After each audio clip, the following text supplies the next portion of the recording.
afternoon.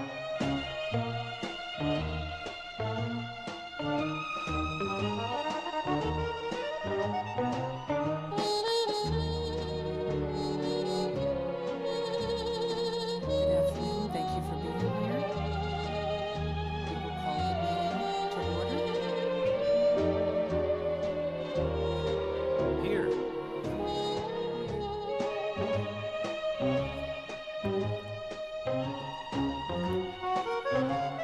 Can I say anything? Here.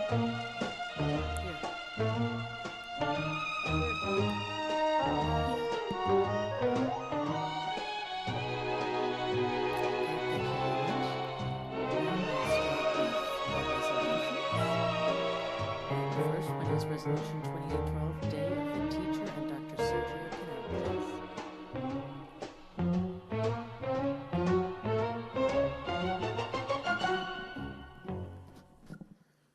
Good evening, Madam President, Board, SLT, and members of the public. I'm here to introduce Resolution 2812, California Day of the Teacher. I am honored to introduce Resolution 2012, recognizing May 14, 2025 as California Day of the Teacher. This annual observance reminds us of the incredible impact our teachers have on the lives of students and families in our district and beyond.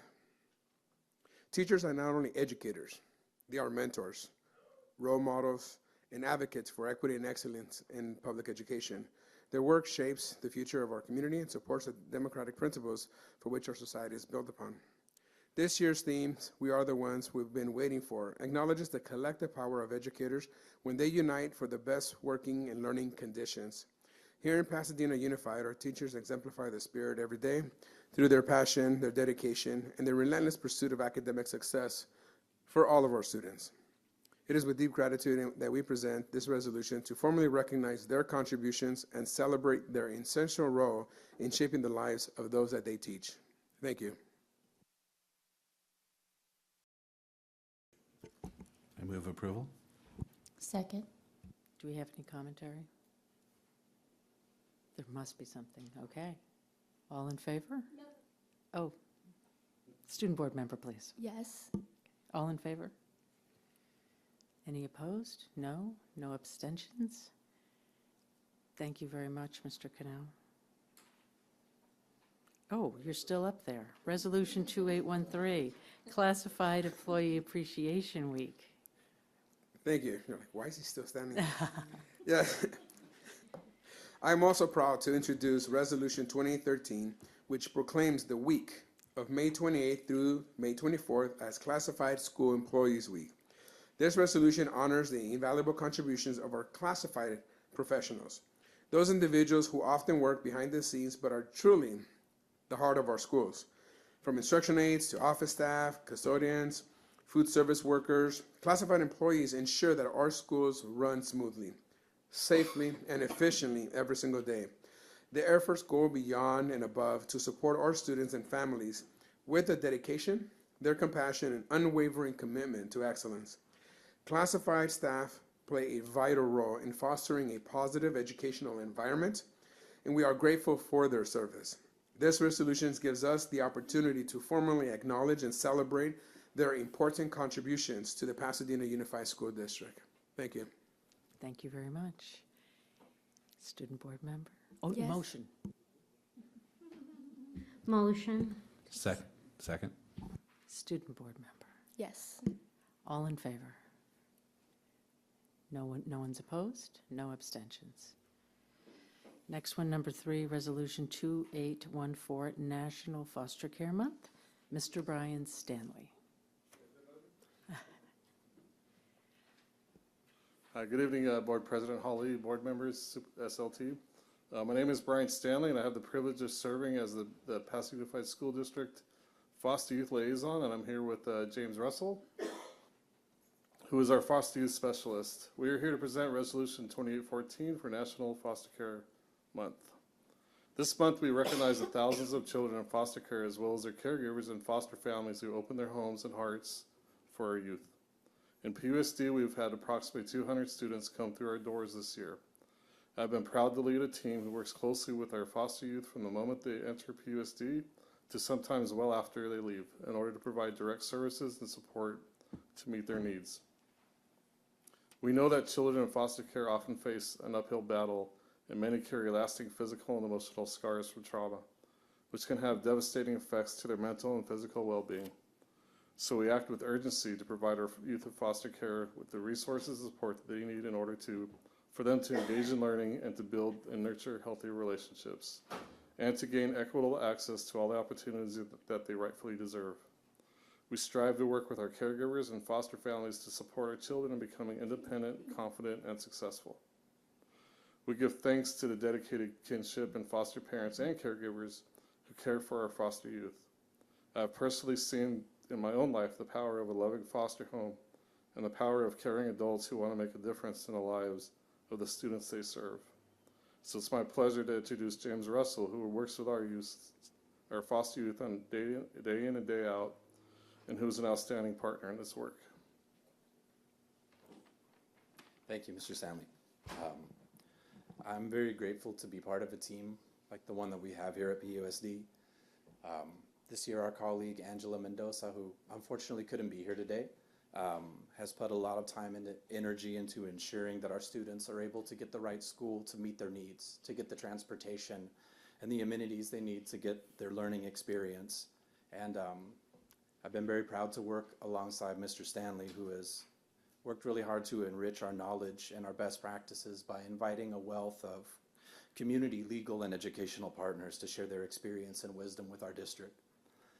But today and this month are about the youth themselves.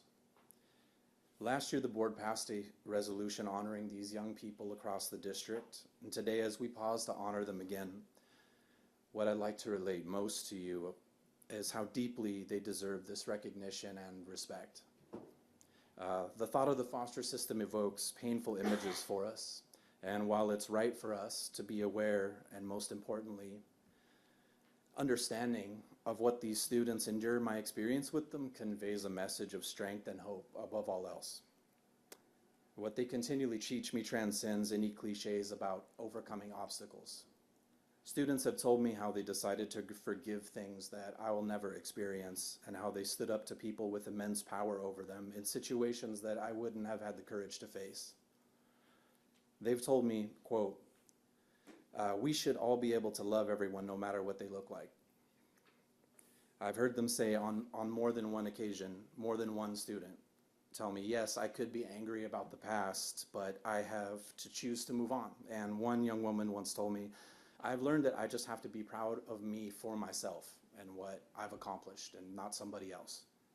And I think this is important to share because these students continue to defy the mental images and labels of fear that so easily cloud the truth of who they are. They're deserving of our attention and support and recognition, yes, because of what they've overcome, but they deserve our praise, respect, and faith because of what they accomplish.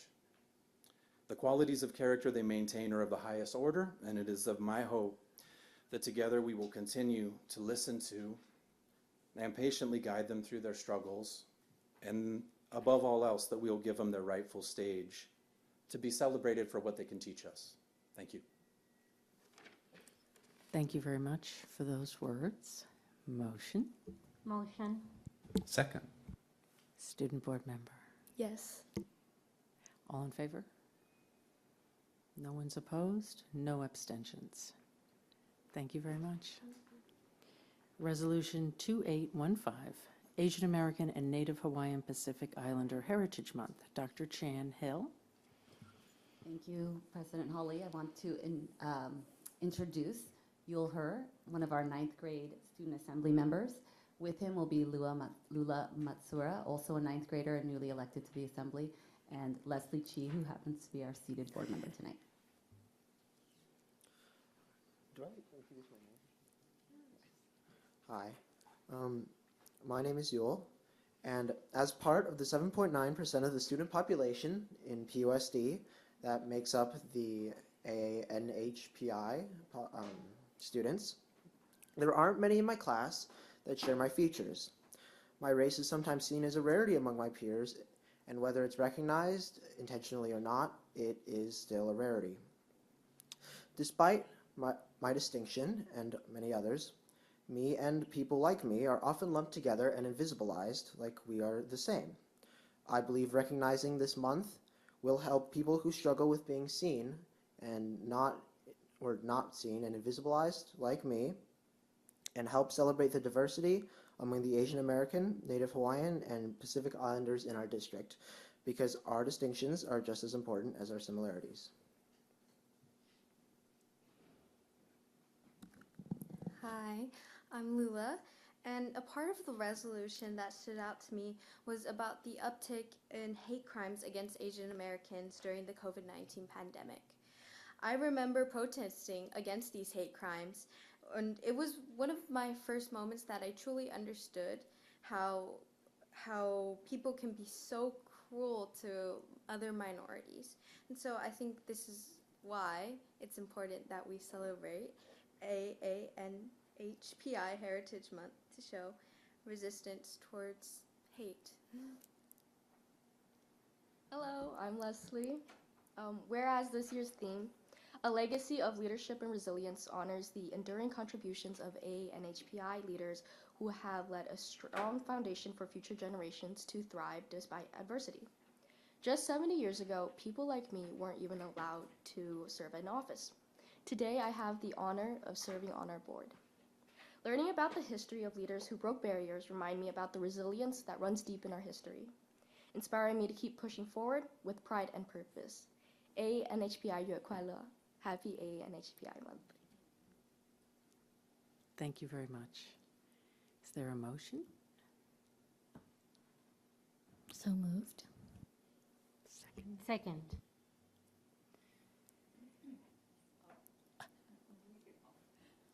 All in, student. Okay, Ms. Fredericks. I want to thank Dr. Chan Hill and the Student Assembly and Student Board member for coming here and making your statements. And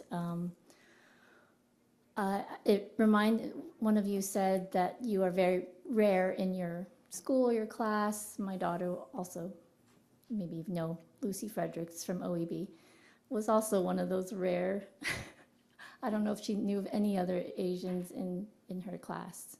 But sometimes I have to remind myself that, I'm the first of something, and you're the first, of something here as a leader. And you're a role model for others. And that's really important. Thank you for showing up. Student board member. Yes. All in favor? Any opposed? No abstentions? Thank you very much. Thank you so much for your presentation. We appreciate it. Is there any public comment on closed session? Clerk? Public comment? Okay. Okay. All right, so there's no public comment. So we can recess to closed session right now. All right. Excuse me? Oh, 2:40. Okay, thank you very much. Bye-bye.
6-0, the board took action to approve the settlement of special education litigation in accordance with the terms of a written agreement. Concerning item D3, case number 966714, by a vote of 6-0, the board took action to approve of the settlement of special education litigation in accordance with the terms of a written agreement. Concerning item D4, case number 20241200767, by a vote of 6-0, the board took action to approve of the settlement of special education litigation in accordance with the terms of a written agreement. Concerning item D5, case number 202-501-0483, by a vote of 6-0, the board took action to approve of the settlement of special education litigation in accordance with the terms of a written agreement. Conference with legal counsel, pending litigation GC 54956.9A and D1, case number LACE 6852E. In closed session, the Board of Trustees approved a settlement agreement between the district and UTP resolving Public Employment Relations Board case number LACE 6852E. Under the terms of the agreement, UTP agrees to provide certain notifications to the district in matters involving non-employee consultants. The vote was as follows: ayes 6, noes 0, abstain 0, absent 1. Public Employee Discipline Dismissal Release GC 54957. In closed session, the Board of Trustees approved a resignation agreement and general release between the district and employee number DG02-39518.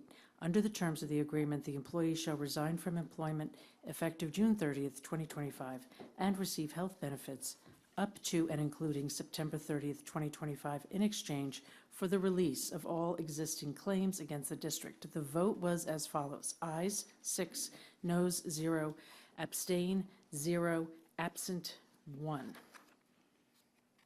And that concludes closed session.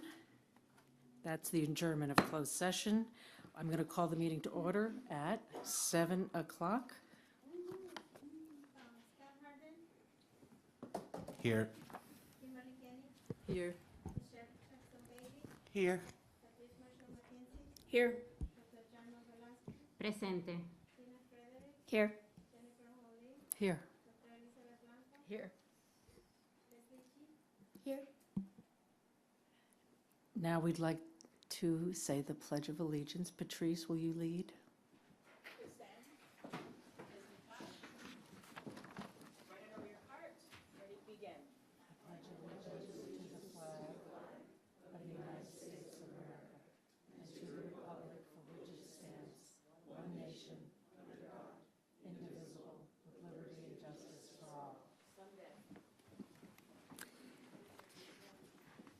Okay, public comment. What do we have, clerk? We have 23 public comment. The Board of Education acknowledges receipt of public comment via email. It will be made part of the permanent record of this meeting. Clerk, I was going to ask for 2 minutes each. I think 2 minutes? 23. I think that's fair. Okay, so 2 minutes each for public comment. It's super important that we stick with the 2 minutes so everybody has an equal amount of time to speak. Thank you so much. Elizabeth McLean, Colleen George, Scott Nitsaki. Sorry about that. Yes. Hi, my name is Liz McLean. I am here to express my strong support of Miss Leaf, the drama teacher at LA Arts Magnet, who's being laid off due to budget cuts. Miss Leaf has had a profound impact on my daughter's life and the lives of many others in this room. She's not just an inspiring educator, but also a mentor who challenges students to become better versions of themselves. She has taken a group of students who have suffered significant trauma and loss under her wing and given them hope. Like so many students, she has lost not only her school in the fire, but also her home. Community, peers, and educators are the only constant in their lives right now. I imagine you can all picture the one teacher who meant a lot to you growing up, who made a real difference in your life. It's likely why you are here tonight. That teacher for so many is Miss Leaf. Before the wildfire, her drama class consistently put on sold-out shows for sold-out crowds. And she provided drama classes to so many students who've never had the opportunity to participate in the arts. These classes help students develop their skills, develop a new perspective on life, boost their confidence, and allow them to explore a medium that has helped them become well-rounded versions of themselves. We saw the impacts of this firsthand after the fire. All our daughter wanted to do was sing songs from last year's musical, write lyrics of her own, and record them in our host family's closet. Despite all the challenges having existed after the wildfires, we are now on the brink of an amazing musical tomorrow at the Amundsen Theater. Ms. Leaf has not only facilitated this event, but provided unwavering support to all of our students, helping them heal and find hope amidst the pain. The loss of Ms. Leaf would have a devastating impact on Elliott and Altadena Arts Elementary. While I understand the need for budget cuts, I believe the dismissal could lead to further students not returning to the school. They lost their school, their homes. Please don't let them lose their favorite teacher.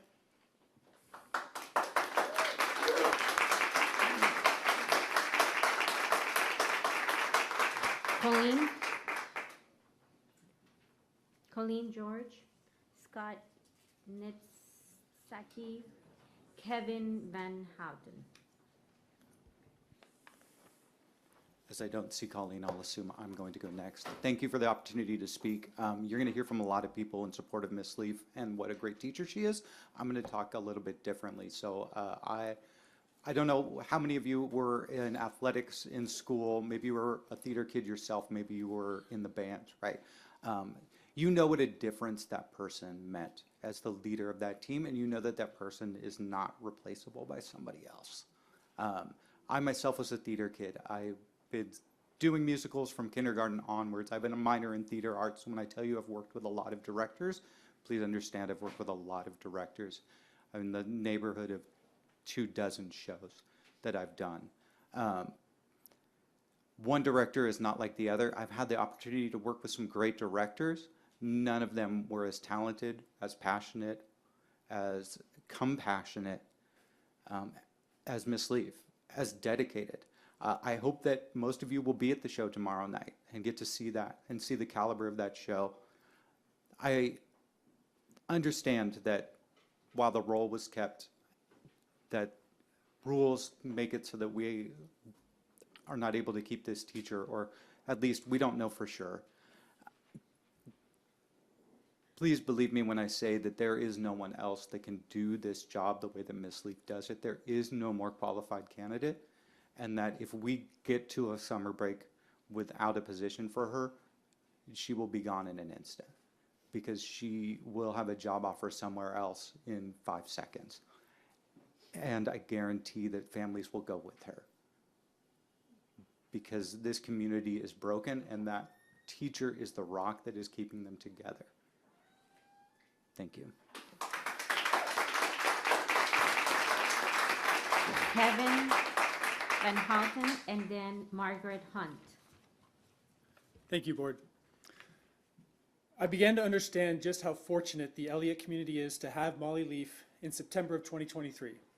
She personally encouraged my daughter Sienna to perform in the Fall Festival, giving her the support that she needed to step way out of her comfort zone and stand alone on a stage in front of nearly 400 people to perform a monologue. Seeing the way that Sienna leaped into Miss Leaf's arms after leaving the stage, it was obvious that our community had received a special gift. And over the next year and a half, Miss Leaf has shown that she gives this care and attention not to a select few, but to every one of her students. Now, in Tuesday's State of the District address, the board had a beautiful message about all the good that our district has. President Hall-Lee highlighted that, quote, arts education continues to provide district-wide opportunities that showcase the artistry of our students and the skills of our teachers and administrators. Miss Leaf is the very pinnacle of what arts education is all about, and she is simply irreplaceable. We also heard from the board that the campus of Elliott Arts Magnet was severely damaged in the fire, but its spirit wasn't. Miss Leaf is a primary reason for that very spirit enduring, striving to provide for her students and the entire community an event that we will all see at the Amundsen Theater tomorrow night. The board's address did, of course, touch on challenges, noting that our district's enrollment continues to decline each year and how they remain committed to making every dollar count. Well, what better way to grow enrollment than to have a one-of-a-kind educator who is in and of herself a magnet for so many who come to Elliott. Every dollar spent on keeping Miss Leaf yields immeasurable returns in the lives of her students and to the district. President Hawley rightly asserted that creativity flourishes in our arts magnet schools. Well, it's time for our administrators and board members to demonstrate some creativity of their own. We know that you can, must, and will find a way to keep Miss Leaf at Elliott. It's the only way to write the next chapter of our story. Margaret Hunt and Brent Babbitt. Hi, I'm Margaret Hunt, Altadena resident and mom of Dylan Hunt, who's an 8th at Elliott and is playing the role of Shrek this week at the Amundsen.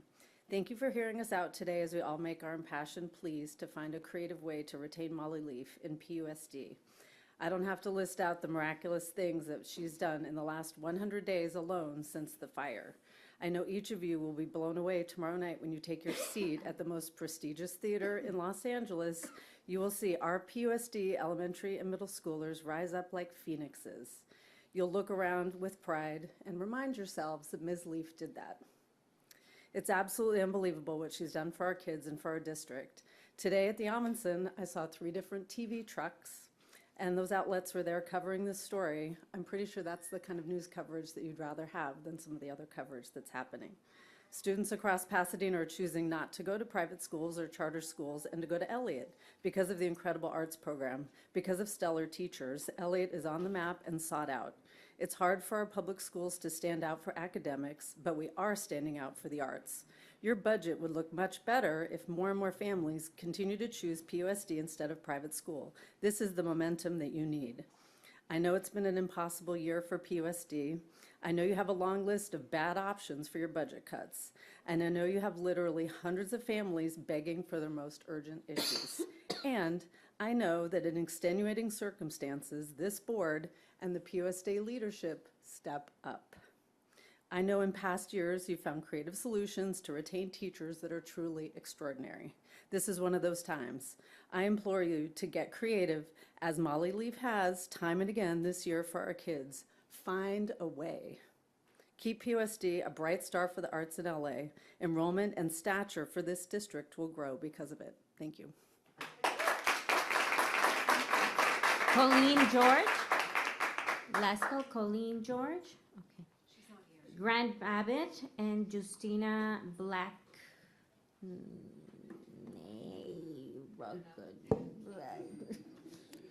Hi, my name is Grant Babbitt, and I am a father of 4 PUSD students. I also have the distinction of living between AAM Elementary School and Elliott, so we live on that same street right there.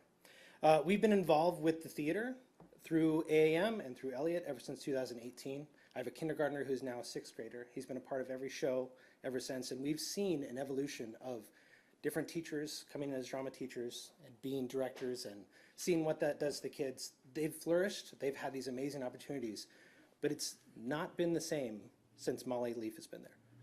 I ask you to save her. I ask you to keep her. She's so important on so many levels.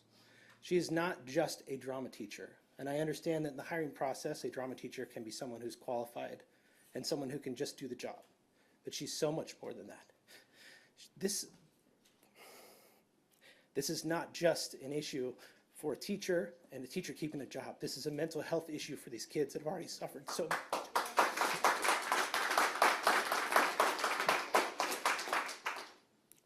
And I just want to say, Molly Leaf is not just a drama teacher. She's a program builder. She's a life skills instructor. She's an arts therapist. And she's a safe place for our kids. And our kids need that right now. And I don't want to see anybody pull the rug out from underneath her. Pull the rug out from underneath the kids. Because they've suffered so much already. And this is literally the person who has given them hope and given them strength in this process. And much like improv theater, and I'll just leave you with this. Improv theater has something that's called yes and. okay? The opposite of that is but no. And I implore you to use that. Yes, and. Let's keep Molly Leaf. Yes, and. Let's see what that investment does to the district. Let's see what that investment does to our kids and their future. Please save Molly Leaf. Thank you.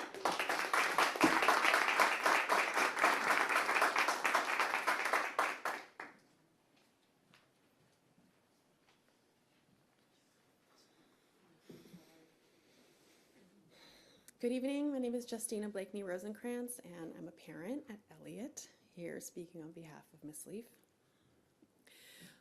Over the past few years, our kids have been faced with challenge after challenge. From the pandemic to the fires, to school closures and emotional upheaval, for the past 2 years, Miss Molly Leaf has been a beacon of fun, of hope, and stability for our kids. She's created a space where our children can express themselves, take risks, and grow, not just as performers, but as people. Our child, Ida, is an only child and experienced a lot of isolation during the pandemic. But through Miss Leaf's drama program, Ida found community, confidence, and a deep love of learning. Over the course of 3 productions, I've watched Ida transform, developing skills in public speaking, in teamwork, movement, and most importantly, a sense of belonging. Miss Leaf doesn't just teach theater. She teaches leadership, empathy, and collaboration. Her dedication is unmatched. She inspired me to get more involved as a parent and to volunteer, and I've seen firsthand her ability to create magic on a shoestring budget. When the school auditorium closed, it was her quick action, tenacity, and ability to pivot that made it possible for the spring musical to be staged at the Amazon Theater, an extraordinary feat that shows how she moves mountains for our kids and our community. Miss Leaf is the heart of the theater arts program at Elliott, and while it may technically be possible to hire another drama teacher, the truth is no one can replace her. If you're lucky enough to have Michael Jordan on your team and you're at risk of losing Michael Jordan, you don't just let him go. You do everything in your power to keep your star athlete. Miss Leaf is that star. So while I understand there are policies in place, I'm asking you, what do you have the power to do? Because we, this community, have a responsible to our children to make this right. Thank you. Joel Simmons, Aisha Tang, Johnny Miller. Good afternoon. I was told not to take this personal, but there's no way that I cannot. By a show of hands, how many have you seen Midsummer Night Magic, Lord of the Flies, or Matilda? I'm sure if you saw any of these productions, then you know the magnitude of Miss Leaf's power. But I want to share something personal about our family. In 2003, my daughter, Jolie Simmons, was diagnosed with a chronic heart condition. And she was told that she couldn't participate in any activities such as physical education, running, roller coasters, or even walks around the corner. So she found her niche in theater under Miss Leaf's direction. Just recently, she had a series of cardiologist appointments, and I rescheduled them and rescheduled them and rescheduled them because she begged me. She couldn't miss second period drama. She couldn't miss rehearsal for Shrek Jr. So the last attempt to get her, because the cardiologist was begging me, I parked in front of McKinley, and Jolie said, "Mom, I can't go. I can't miss rehearsal." And I said, "Jolie, this is my last time. I have to take you to your cardiologist appointment. You have an MRI. You have all this stuff you have to do." And so I said, "Fine." And I called Miss Leaf. And a minute later, Jolie walked out. Not because I begged her, but because Miss Leaf told her how important her cardiologist appointment was and that she can come back to rehearsal. Miss Leaf is more than a drama teacher. She's an SEL coach, she's a therapist, and she's a mom. She was one of the first persons to open up her home to us after the fire. So tonight I'm asking you to rescind your decision of Miss Leaf's pink slip. Thank you.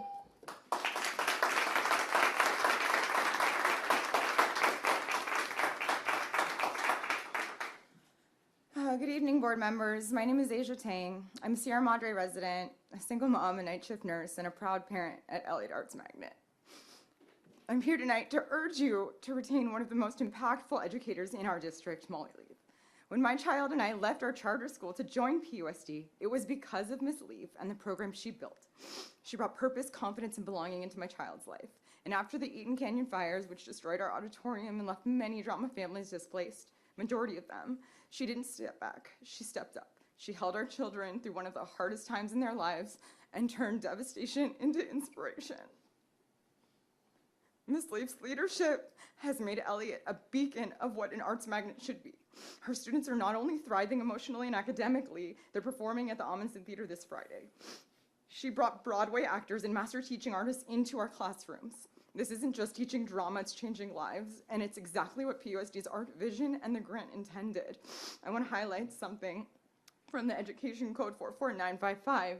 This board is authorized to deviate from terminating certified employees in order of seniority where the district demonstrates a specific need and that the certified employee has special training and experience necessary to teach that course which others with more seniority do not possess. Ms. Leaf meets that definition completely. She brings special training, professional experience, and a proven ability to deliver results that others simply cannot replicate. Retaining her isn't just an emotional decision. It's a strategic one that aligns with your own policies and the long-term vision for the arts in PUSD, Elliott specifically.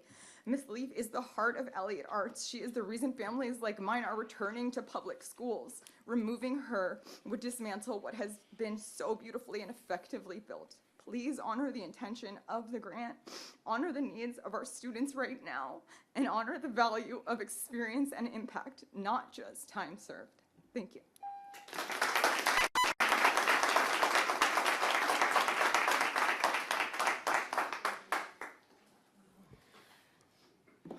Hello, everyone.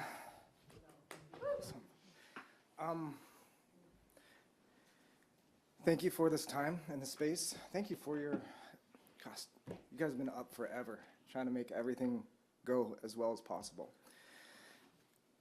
We are in need of more help. We need to work together. I come from a restorative justice background, and I know you all are doing as much as you possibly can, and this is a call to really put together what we've got. There's so much talent in this room and beyond.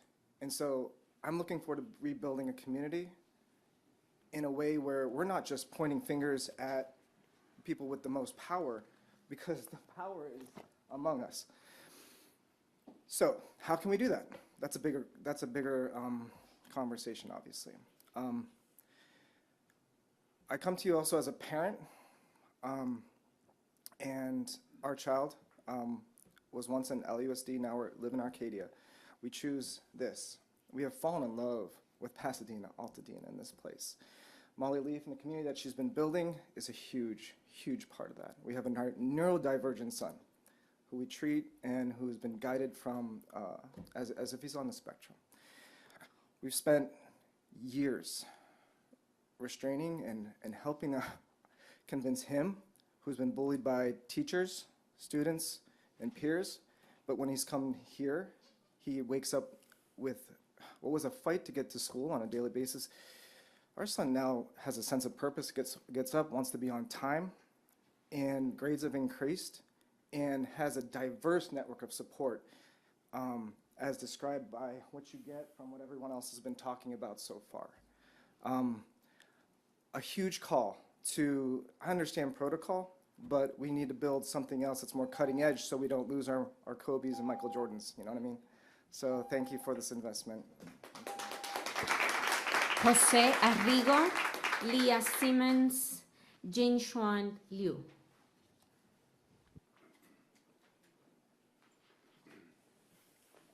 Hello, I'm Joe Arrigo. I have two daughters who have attended Elliott. The oldest has moved on. She was a student of Molly Leaf. She was so affected by it that when my youngest daughter, Lux, who is now in 6th grade, saw what her sister was doing and studying, she came to me and told me that she wanted to leave the charter that she was at, that she wanted to study under Miss Leaf, and she left her friends behind, and that's what she did. She came on over, but she was so excited about it that there were a whole host of other parents who wanted to know what was going on at Elliott, why was Lex so excited, and so some of their kids came too. That's Molly Leaf. I've heard a lot about how we can't replicate what Molly's doing. It's absolutely true. There's great teachers out there, there's great drama instructors, there's great directors, but this one is the best. We're not here because she's kind of okay and we think she's pretty neat. We're here because she's the best. I don't care about the bureaucracy. I don't care. I feel for you guys. I assume it's kind of a mistake. It's part of the bureaucracy. But we don't let the best go just because the bureaucracy says so. So we're here fighting for it. We know you guys are going to do the right thing. I don't like to come to board meetings, but I'm here, and I'm here because I care. So do the right thing. Keep Miss Leaf around. I don't want to come back and be in a bad mood about it, so take care of us, okay? Thank you.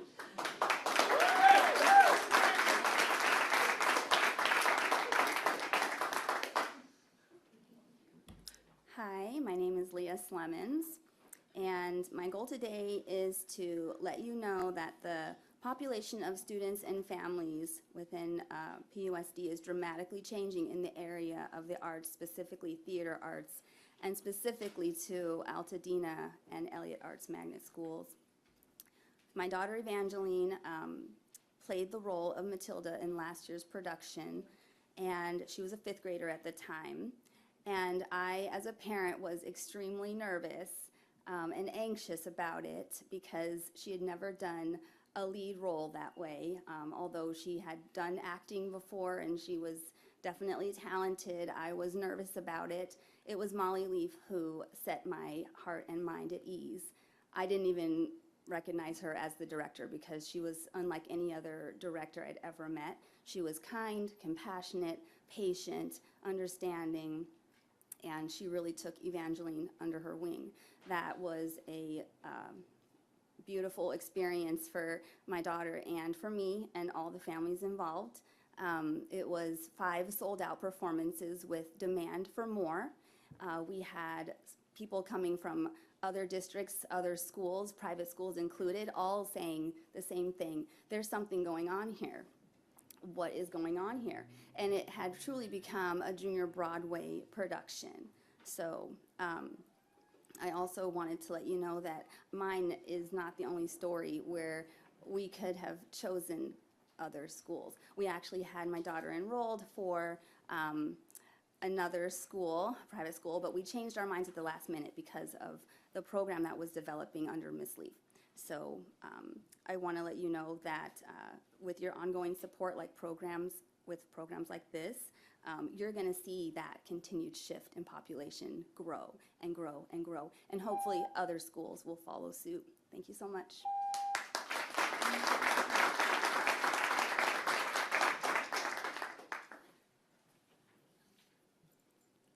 Good evening, board members. My name is Jingshuang Liu. I'm the 7th grade Mandarin Dual Emergent teacher at Sierra Madre Middle School and also a parent in this district. Tonight, I'm here to raise serious concerns about how decisions are being made at our site, especially around staffing, teacher workload, and how this decision have undermined the development and the integrity of our Mandarin Dual Emergent program.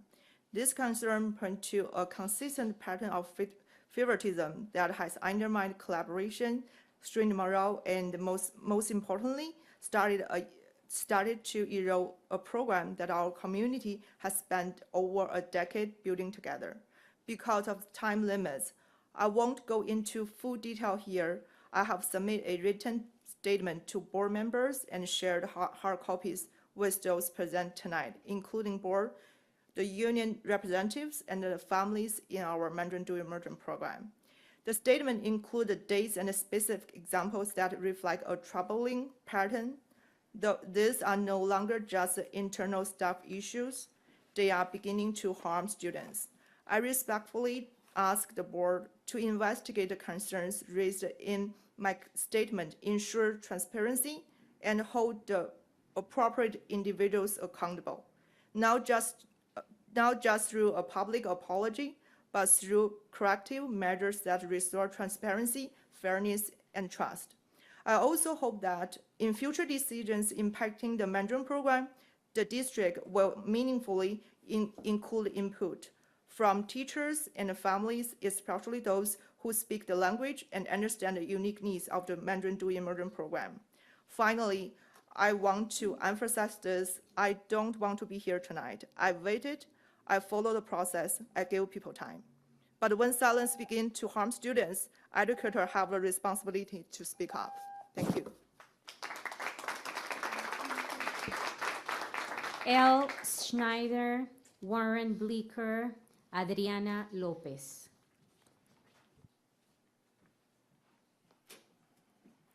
Hey guys, I don't really go here. That is to say, I'm an Altadena resident. Before that, I was a Pasadena resident. I've lived in this community for 16 years, my entire adult life.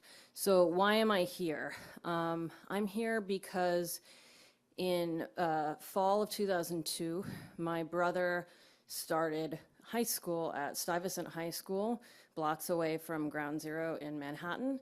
And by the summer of 2005, he was diagnosed with stage 3 lymphoma. And there is a known cancer cluster that came up as a result of poor remediation of the schools in the vicinity of 9/11 after that disaster, in particular cancers and illnesses relating to lead and asbestos. It's really scary to me, having gone through that and having my family go through that. My brother had to spend his entire senior year of high school on chemotherapy, unsure whether it would work.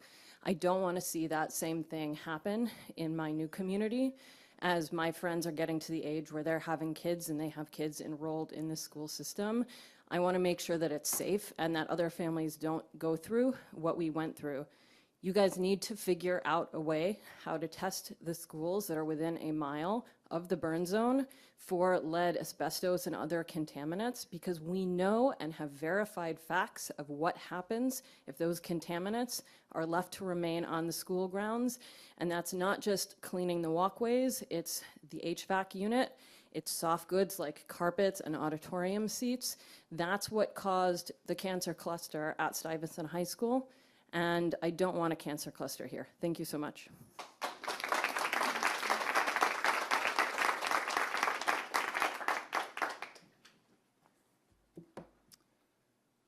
Thurgood Marshall believed that integration was the best way to achieve an inclusive and well-functioning democracy. Marshall Secondary School fully embraces integration and diversity. The first Eagle principle is embrace diversity. Marshall draws students from throughout PUSD. Marshall's diverse student body thrives in academics, the arts, and athletics. Thurgood Marshall was unapologetic in his commitment to integration, diversity, and protecting our democracy. Thurgood Marshall stated, "Democracy cannot flourish amid fear. Liberty cannot bloom amid hate. Justice cannot take root amid rage." In a commencement address, Thurgood Marshall said, "Where you see wrong or inequality or injustice, speak out. Because this is your country. This is your democracy. Make it, protect it, pass it on."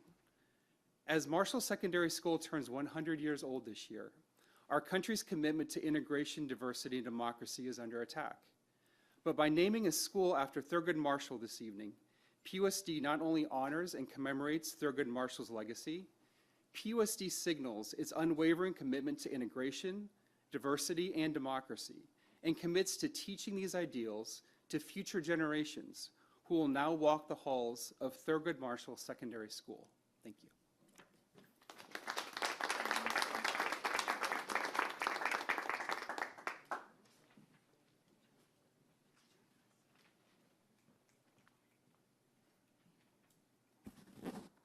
Good evening, Dr. Blanco and board members. My name is Adriana Lopez. I felt the need to reach out to you because I had concerns for the students at Rose City. I joined the PUSD family in 2011 and worked for Elliott Middle School as a temporary life science teacher. After my first year, I then transferred to Rose City, where I am currently the only biology teacher and girls PE teacher at my site. Our students at this site are very special and dear to me. I had the opportunity to build strong relationships with our students. I know that my position as a biological science teacher was eliminated, amongst others. My greater concern is the way that we may end up doing a disservice to our students by failing to provide them with the tools they all deserve to succeed. In my opinion, replacing a life science class with a computer-driven Accelis course is not the best alternative, especially for our students' population who often require more attention and focus. These students greatly benefit from hands-on learning experiences. It is sad to see how our small, close-knit Rose City community has been pulled apart this last school year. We lost our full-time counselor, our drug interventionist.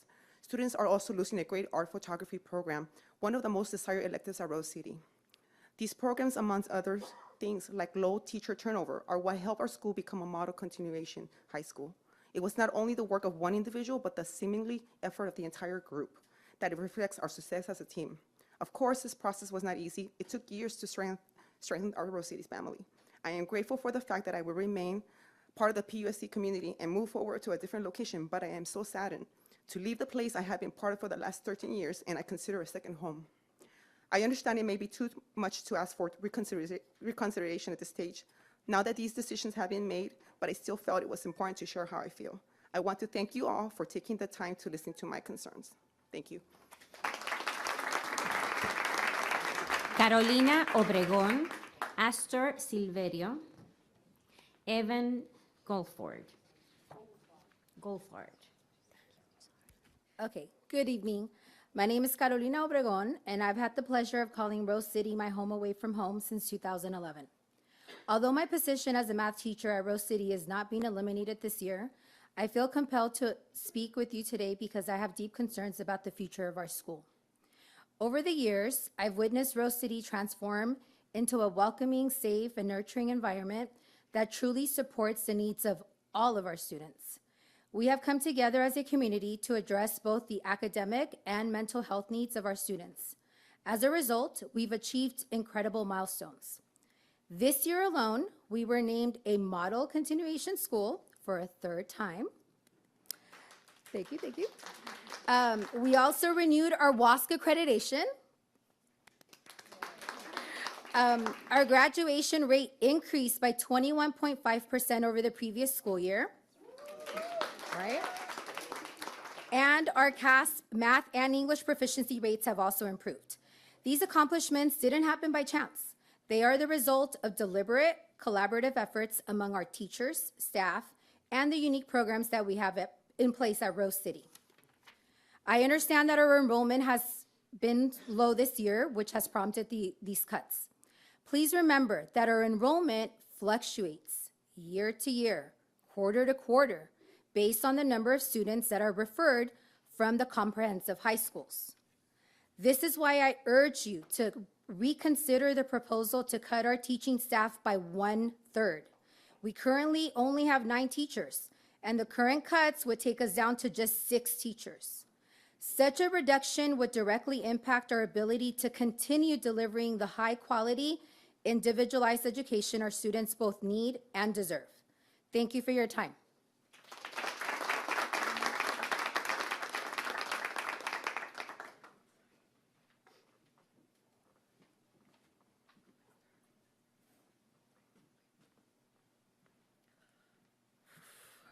Good evening. My name is Astor Silverio, and I was a valedictorian for Rose City High School in 2023.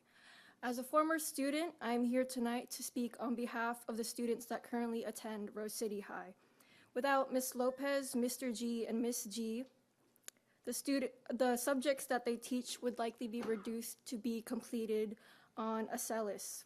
And to minimize Rose City students' learning experience to be on a computer is to discourage them from making and maintaining the necessary social connections that promote motivation and understanding in a classroom environment. To remove their programs from the school is to deprive the students the learning experience that they deserved. Simply put, Rose City would not be Rose City without these teachers. That being said, I believe and I hope that there will be more deliberation in terms of moving forward with this matter. Thank you for your time.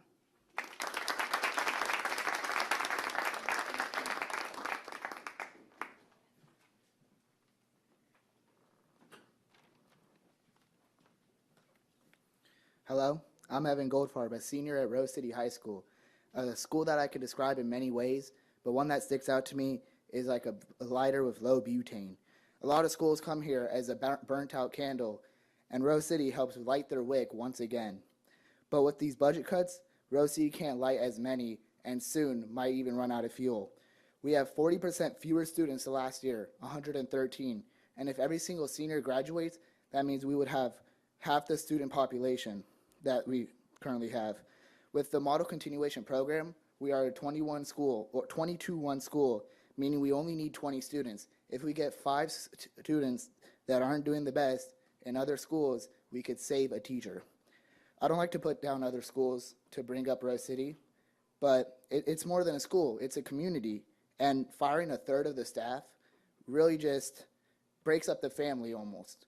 You know, without Miss Lopez, we wouldn't have a biology program or female PE class. Without Mr. G, we wouldn't have art, we wouldn't have photography, and it would take the No Boundaries art installation away from Rose City. Not only do we have an amazing staff, we have arguably an even better support system with staff that are easy to approach and friendly and in Denver to find a solution to any student's need. I know the world ain't fair, but right now Rose City's at its best. We have higher graduation rates, we got model continuation, we have the WASP program, everything is doing good, and we're still getting hit almost the hardest. All I ask is is to bring more students, whether that's students that are doing the best at other high schools, whether that's the overflow applicants from CIS. All we need is more students and to save our staff. Thank you for your time. Kimberly Salas, Leonard Evans, Rene González, Carlos García Saldaña.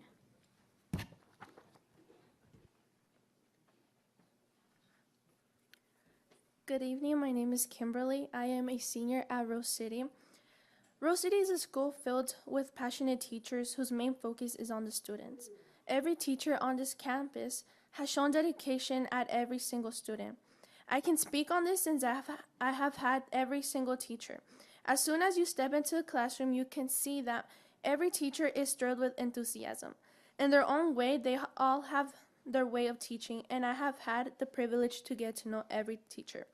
Mr. Gothold, Ms. Lopez, and Ms. Gutierrez have the heart of every student who has had them, including mine.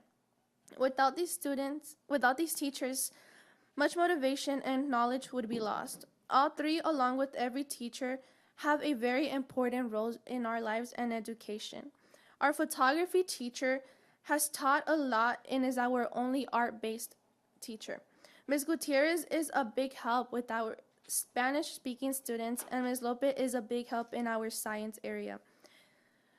Not only are they our teachers, but our friends. They have pushed us to our very best. As a senior, can say that I joined Rose City as a sophomore, and I have developed so much since the beginning. And it's all thanks to the help to every single teacher, and especially there's no one, but all of our teachers have been a very great help and motivation, and without them, I don't know where I would be at personally.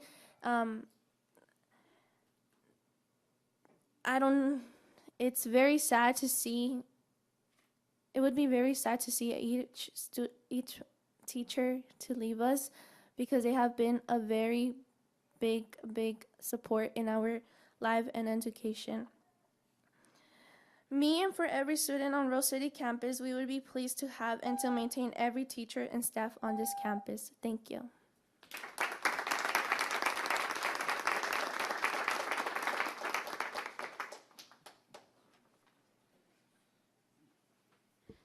Leonard?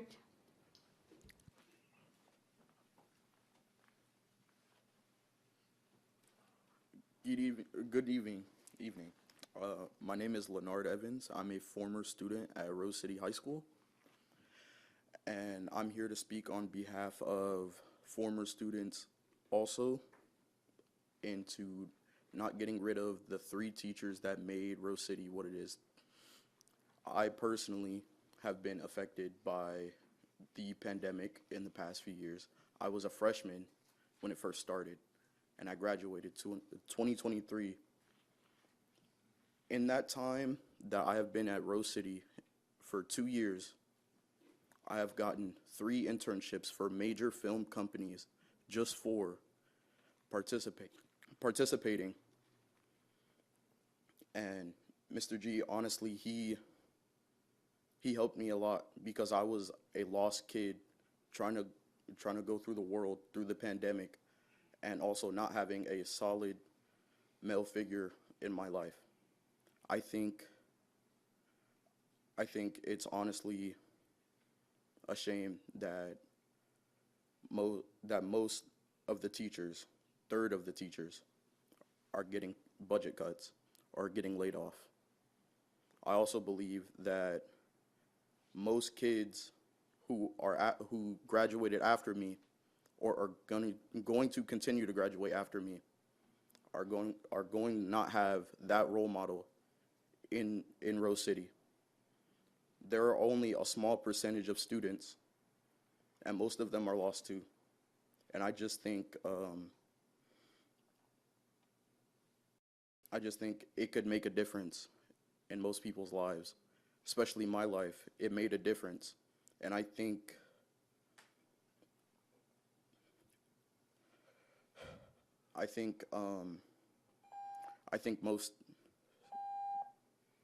most students. Thank you.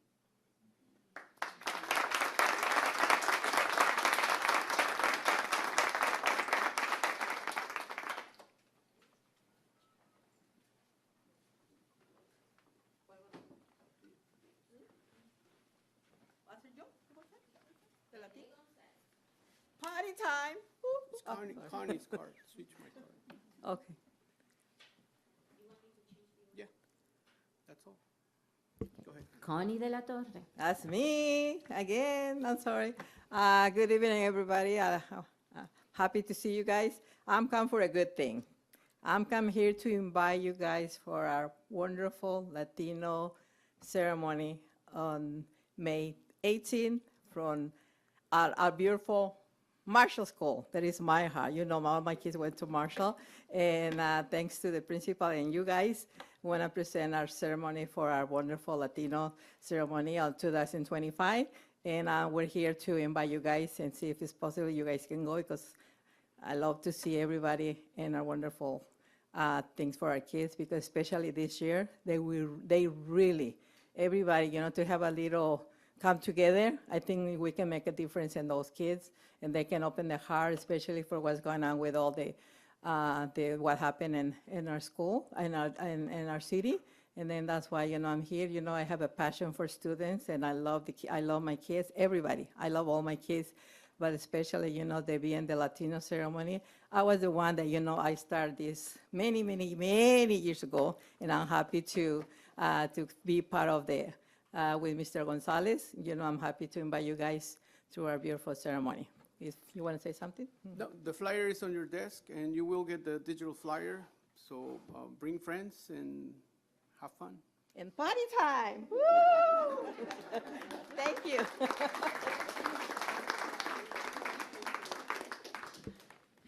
Doctor García.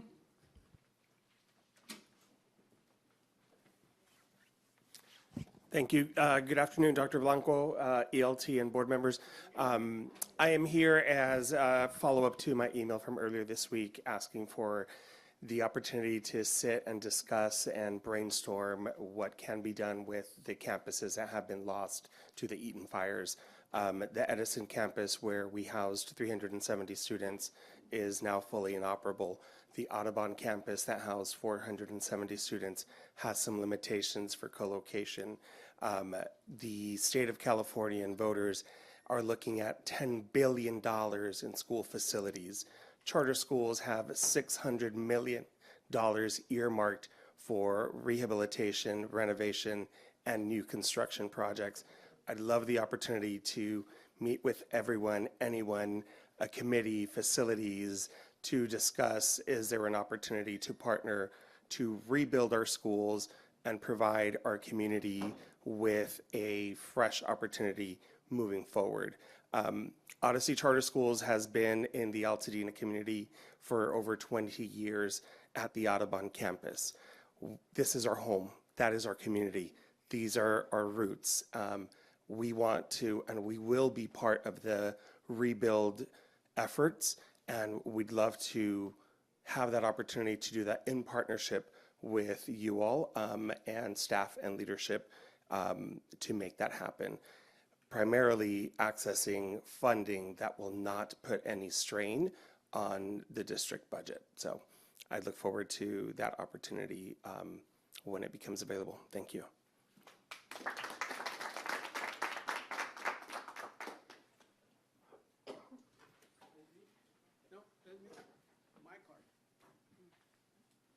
René González. Thank you, Clerk. Good evening, everyone. ELT. First, I want to say, I'm very impressed with the students of Rose City. I've never seen students, come back and support the schools. That's not a school, that's a family. And I'm very proud to hear your words, young man, and stay strong. And there's good things for you in life. We live in a time of darkness and nepotism culture in PUSD. This district has ignored the public needs for far too long. This district has ignored the student needs for far too long. This district has prioritized the outside contractors, consultants, and etc. for far too long. They prioritize their agenda and their profit. We gave you 500, not you, but past administrators, $500 million. They promised sustainable energy. We could have solar panels, EV chargers, make deals with Ford, Chevy, why not? I really dislike to hear the word decline enrollment, like if it's a chronic disease that you're gonna die. Decline enrollment is nothing but the aftermath of your lack of leadership and your lack of actions. Do one thing to save one teacher. Do one thing to save one teacher each month, because they are here to educate the students, and that's what a public school system should be, not profits for contractors and racketeering and all the stuff that goes on here. So this bad culture started many years ago with bad leaders like Scott Phelps, Larry Torres, who are still getting paid. Somebody should be fired, should be them, because they ruined this district. And they're comfortably getting paid at CIS. We don't need them. We can have one principal at CIS at Rose City. So please, I look forward to your leadership. I missed your speech. It was a powerful one. I had another commitment, as you might know, but I'm here for the students and for the future, the prosperous future of this district. And I see the light, but we need change. And the COC, it's not changed. You chose to put the $900 million on the COC. There's going to be hundreds of millions of dollars funneling out of this district. We have the money now to invest on the gold mine, which is California, and we're not doing it. Please bring solar panels and use that money to make money and bring the teachers back. Thank you so much for listening.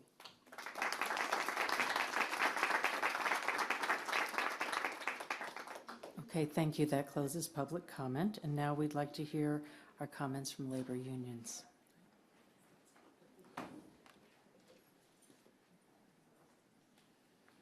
All right, good evening, Superintendent, President Hawley. Here are my UTP labor comments. I wanted to share with you some information. It was just published on eddata.org, and you all have a copy of this, so you can look at it yourselves. But if you zoom in, you can see that instruction for last year was at 53% compared to the normal school district, which spends 58% on instruction. Also, I highlighted, these are 3 things you can find in their financial report in comparison with other districts. The second one is instructional supervision and administration, where PUSD spent 8% of their budget on that, whereas most districts spend 4%. That's a pretty huge gap right there. And the last one is on general administration, which is at 7% for PUSD, whereas 6% elsewhere. So you can see between the bottom two, you have about 5%, and that 5% represents how far off we are from the typical school district in terms of spending in the classroom and instruction. That 5% cut from admin, because this year's budget is very similar to last year, there have not been huge cuts to admin, but a 5% cut from all those things in those categories would allow a savings of $14 or $15 million that would save all 117 of our teachers' jobs, including the ones from Rose City, Molly Leaf, and all the other individuals that we brought forward to you over the last couple of months. Students deserve fully funded schools and classrooms, and unfortunately, when you have all that administration, we wind up with additional bureaucracy, and that's not something that helps our students. On a new topic, special education, we need to set our special education professionals up for success. We need to have appropriate caseloads, structured compliance time, structured planning time for all elementary school teachers, and more dedicated planning time will lead to higher quality instruction. It will allow us, our teachers in general education and special education, to support all of our special education students. UTP's asks are reasonable and will give students the support they need to learn. 10 years, UTP has been asking for dependable working conditions for those who serve our students with special needs. Who better to let you know how to fix the problem than the frontline educators? The chaos of having the 12th head of special ed in 13 years has to stop. Contract language is the only way to stabilize this ship. I noticed on the agenda also that we have a declaration of need for fully qualified educators, but I want to point out to you that we already have many of the educators that you need.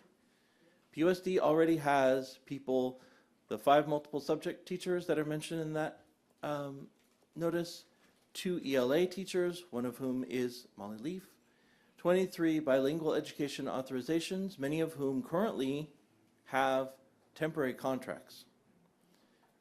For several others on that list, if you worked with our current teachers, for instance, maybe some of the biology positions that are looking to be cut, and asked them to be see if they could be authorized in chemistry or physics, or paying for other classes, there are ways to keep the people we have now, who are the people that have been forged in this fire, that have been trained in our practices.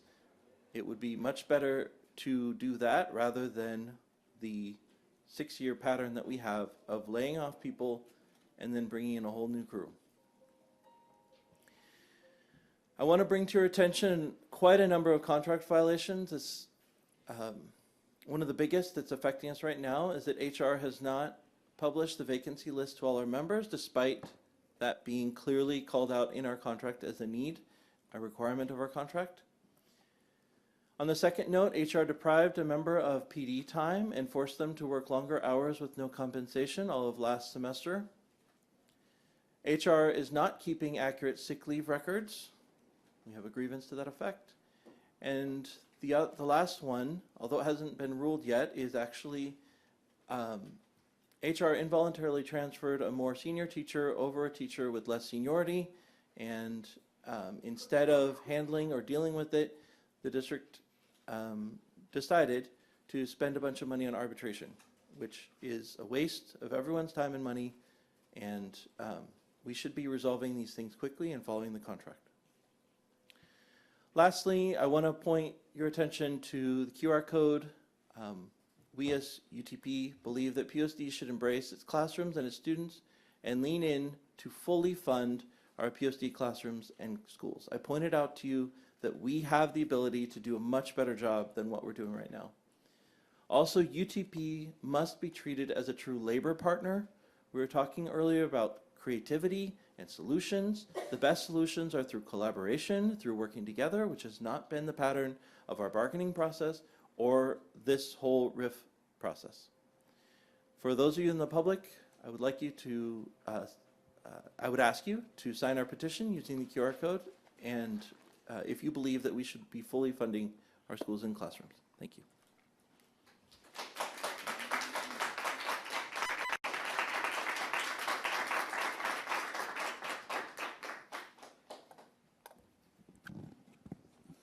Hi, good evening, Board President Hawley, board members, Superintendent, SLT. My name is Brian Stanley, President of Association of Pasadena School Administrators. We extend our sincere gratitude of all our certificate and classified leaders within PUSD for the incredible work that they do day in and day out. Our exceptional leaders model and uphold the district's mission and values and demonstrate the qualities of visionary thinking, strong communication, and commitment to continuous improvement. They inspire and motivate others, foster collaborative environments, and fiercely advocate for student success and equity. They demonstrate integrity, adaptability, and a passion for education. Each year, the APSA body, Associated Pasadena School Administrators, nominates and votes on leaders who model these qualities to an exceptional degree.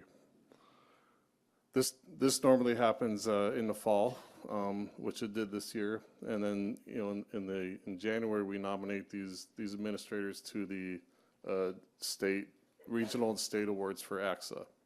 That did not happen this year. Did not seem appropriate to focus on nomination for awards for the times that we're going through.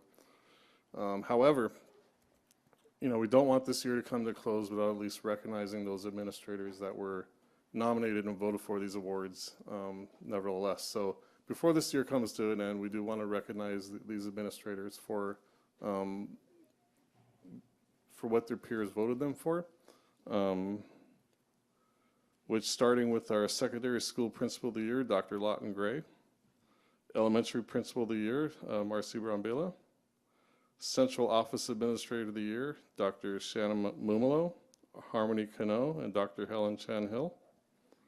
Charter Leadership Award, Dr. Shannon Malone. Promising Administrator of the Year, Ella Farinas. Classified Managers of the Year, Maral Mkhtarian, Tracy Ramirez, and Beth Layden. Secondary School Co-Administrators of the Year, Vivian Wong. Learns Administrator of the Year, Daisy Quinones. Professor of Education, Dr. Marion Stewart, and of course, Superintendent Dr. Blanco, who will be celebrating at as our Region 15 Superintendent of the Year next Friday. So, like I said, I know times are very tough right now, but still want to recognize the work that these administrators are doing and for to celebrate their achievements this year. Thank you.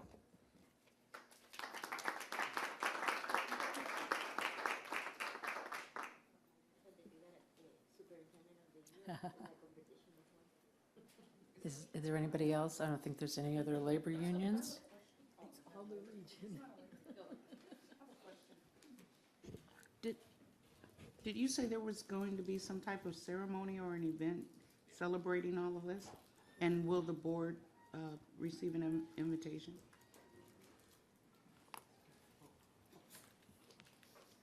What? Sorry, can you repeat that? I'm sorry, I didn't hear all that. You said for... I just wanted to know if the board was going to be invited to the celebration, but I was just informed that it was full, so.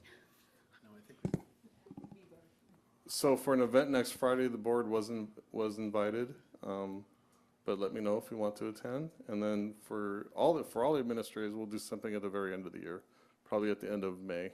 We haven't decided on an exact date yet.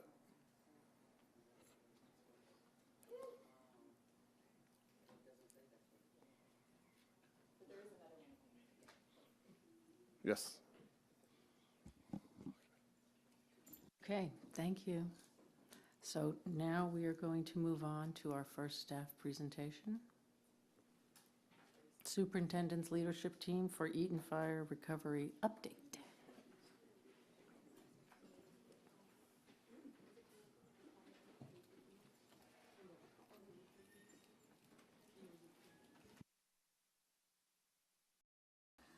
Good evening.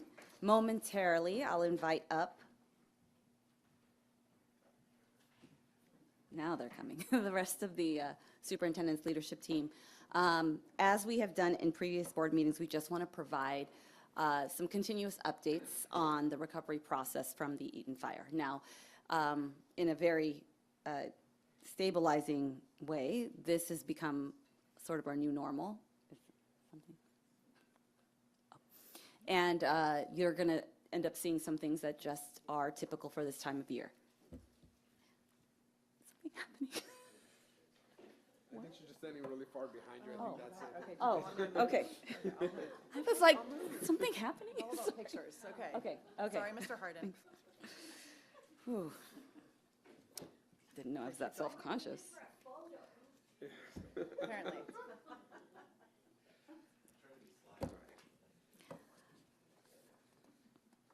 Okay, I'm just going to keep going. So, all right. So today in this presentation, we have organized information around our academic and well-being monitoring.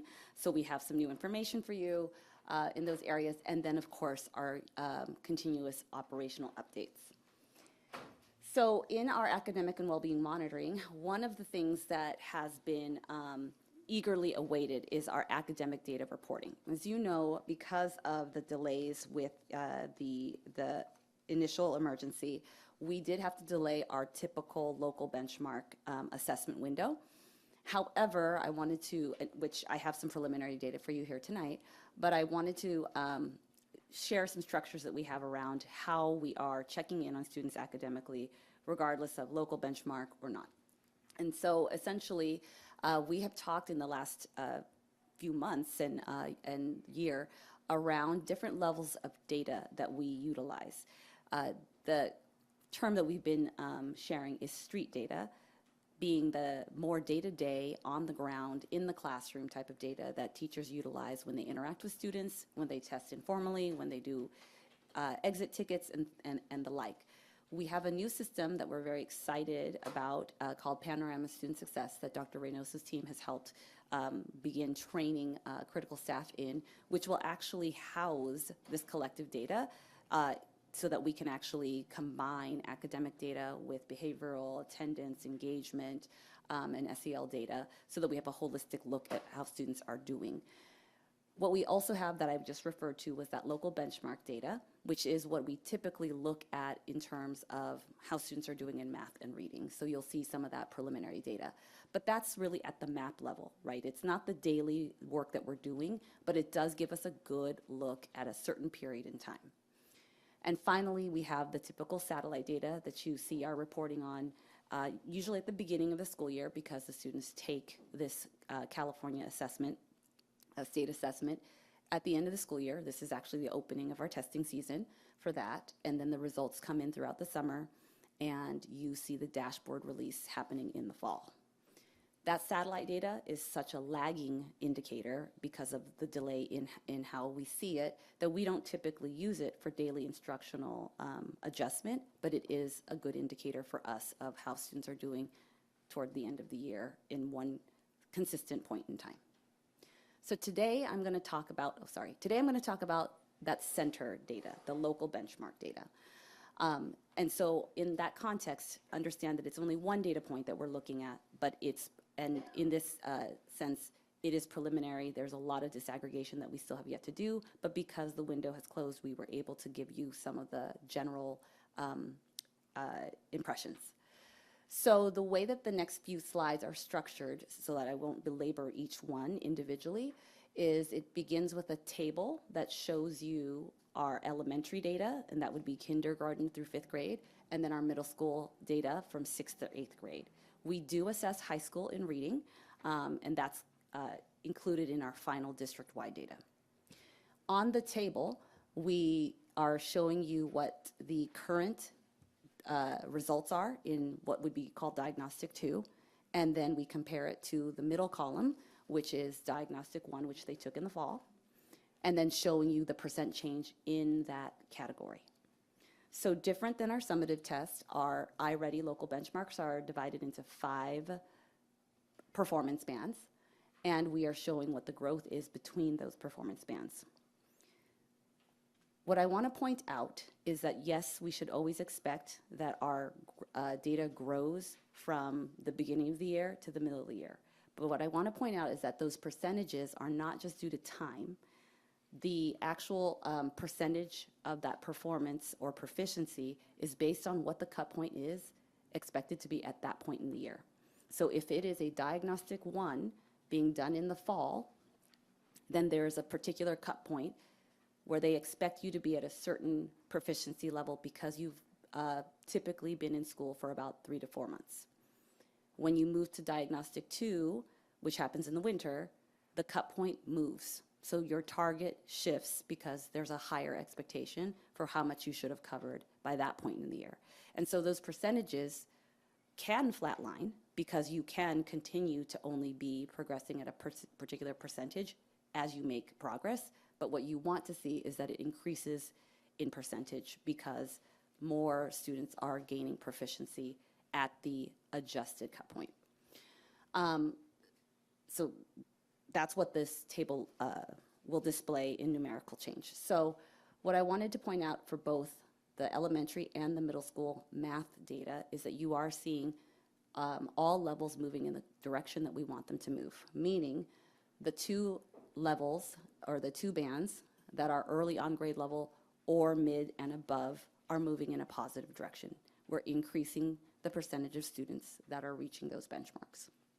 And the grade bands that indicate remediation needed or grade levels below are decreasing. So we're moving students in the right direction in both grade level bands. We do see a significantly higher movement in the elementary grades than we do in the middle grades, and that remains true in math and in reading.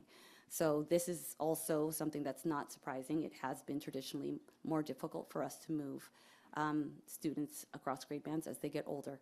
And so that is definitely something that we are honing in on as a concern.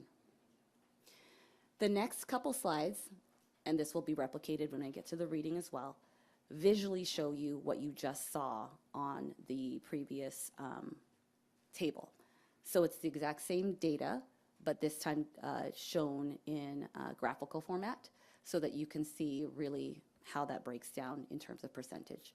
So we are thrilled to see that we have a collective growth and change in the number of students who are on grade level or above in both of the grade bands.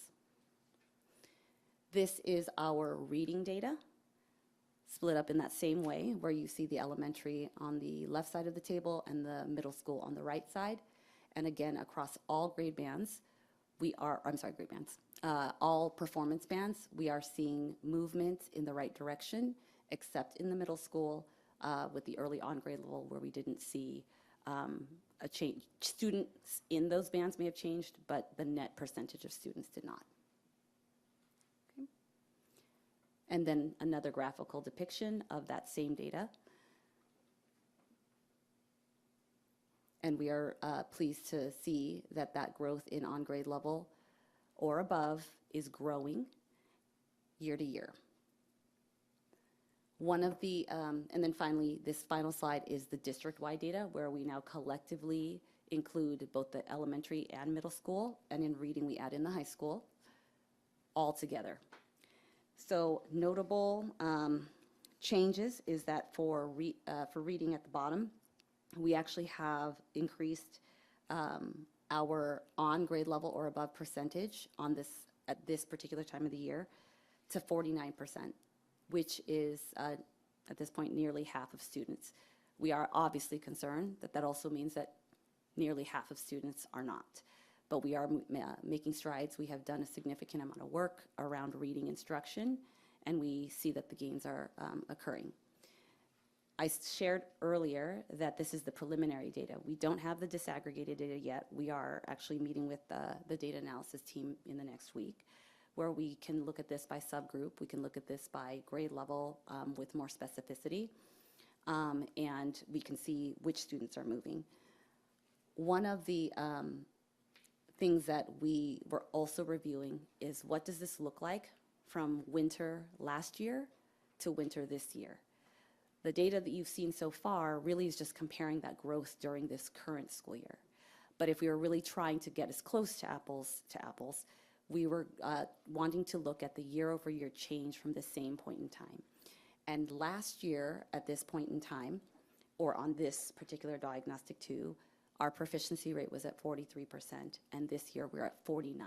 So even though we were very concerned with some of the stressors that have been added to our students' lives, we are still seeing that there's a steadiness that's occurring in these instructional areas. Similarly, in mathematics, at this time last year, we are at 34% proficiency, and we're now at 41%. So those are positive changes. Again, those numbers are moving in the right direction, but the rate of growth is something that we are eager to look at because we've talked about needing to use stretch goals as opposed to just typical rates of growth. And so we are going to inspect a little deeper and be able to come back to you with some more information on that.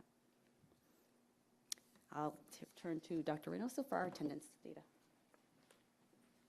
Thank you, Dr. Hill. Good evening. Well, we were off to a great start up through December with our attendance being on target to reach our 94.08, and in chronic absenteeism decreasing to 15%. But as we know, we had a major disruption happen in January. And since that time, it has impacted the work that our schools are experiencing, and through a variety of different situations and variables, our students are finding it difficult to come to school in some of our schools. However, we believe, we just looked at some recent data, that we are hopeful that we might actually meet all of our targets despite what interruptions we've experienced. We know that our schools are working tirelessly. They are doing home visits. They are meeting with every single family, whether it's about law enforcement, immigration, and the impact of the Eaton fire. They are just really doing everything they can to remove the barriers so that our students can show up and feel connected to schools and to each other. And so we're going to continue to work on that. We talked today about identifying about 4 or 5 schools that have a higher threshold of concern. So we'll be working alongside with them to see if we can go back to their attendance plans, make some adjustments, and bring it home really strong so our students feel well when they come to school.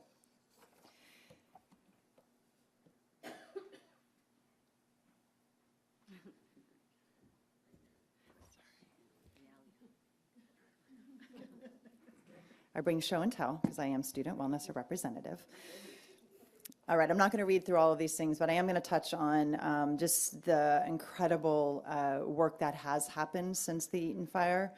The Eaton fire underscored the urgent need for mental health and wellness support in the Pasadena Unified School District, highlighting the value of immediate and long-term supports.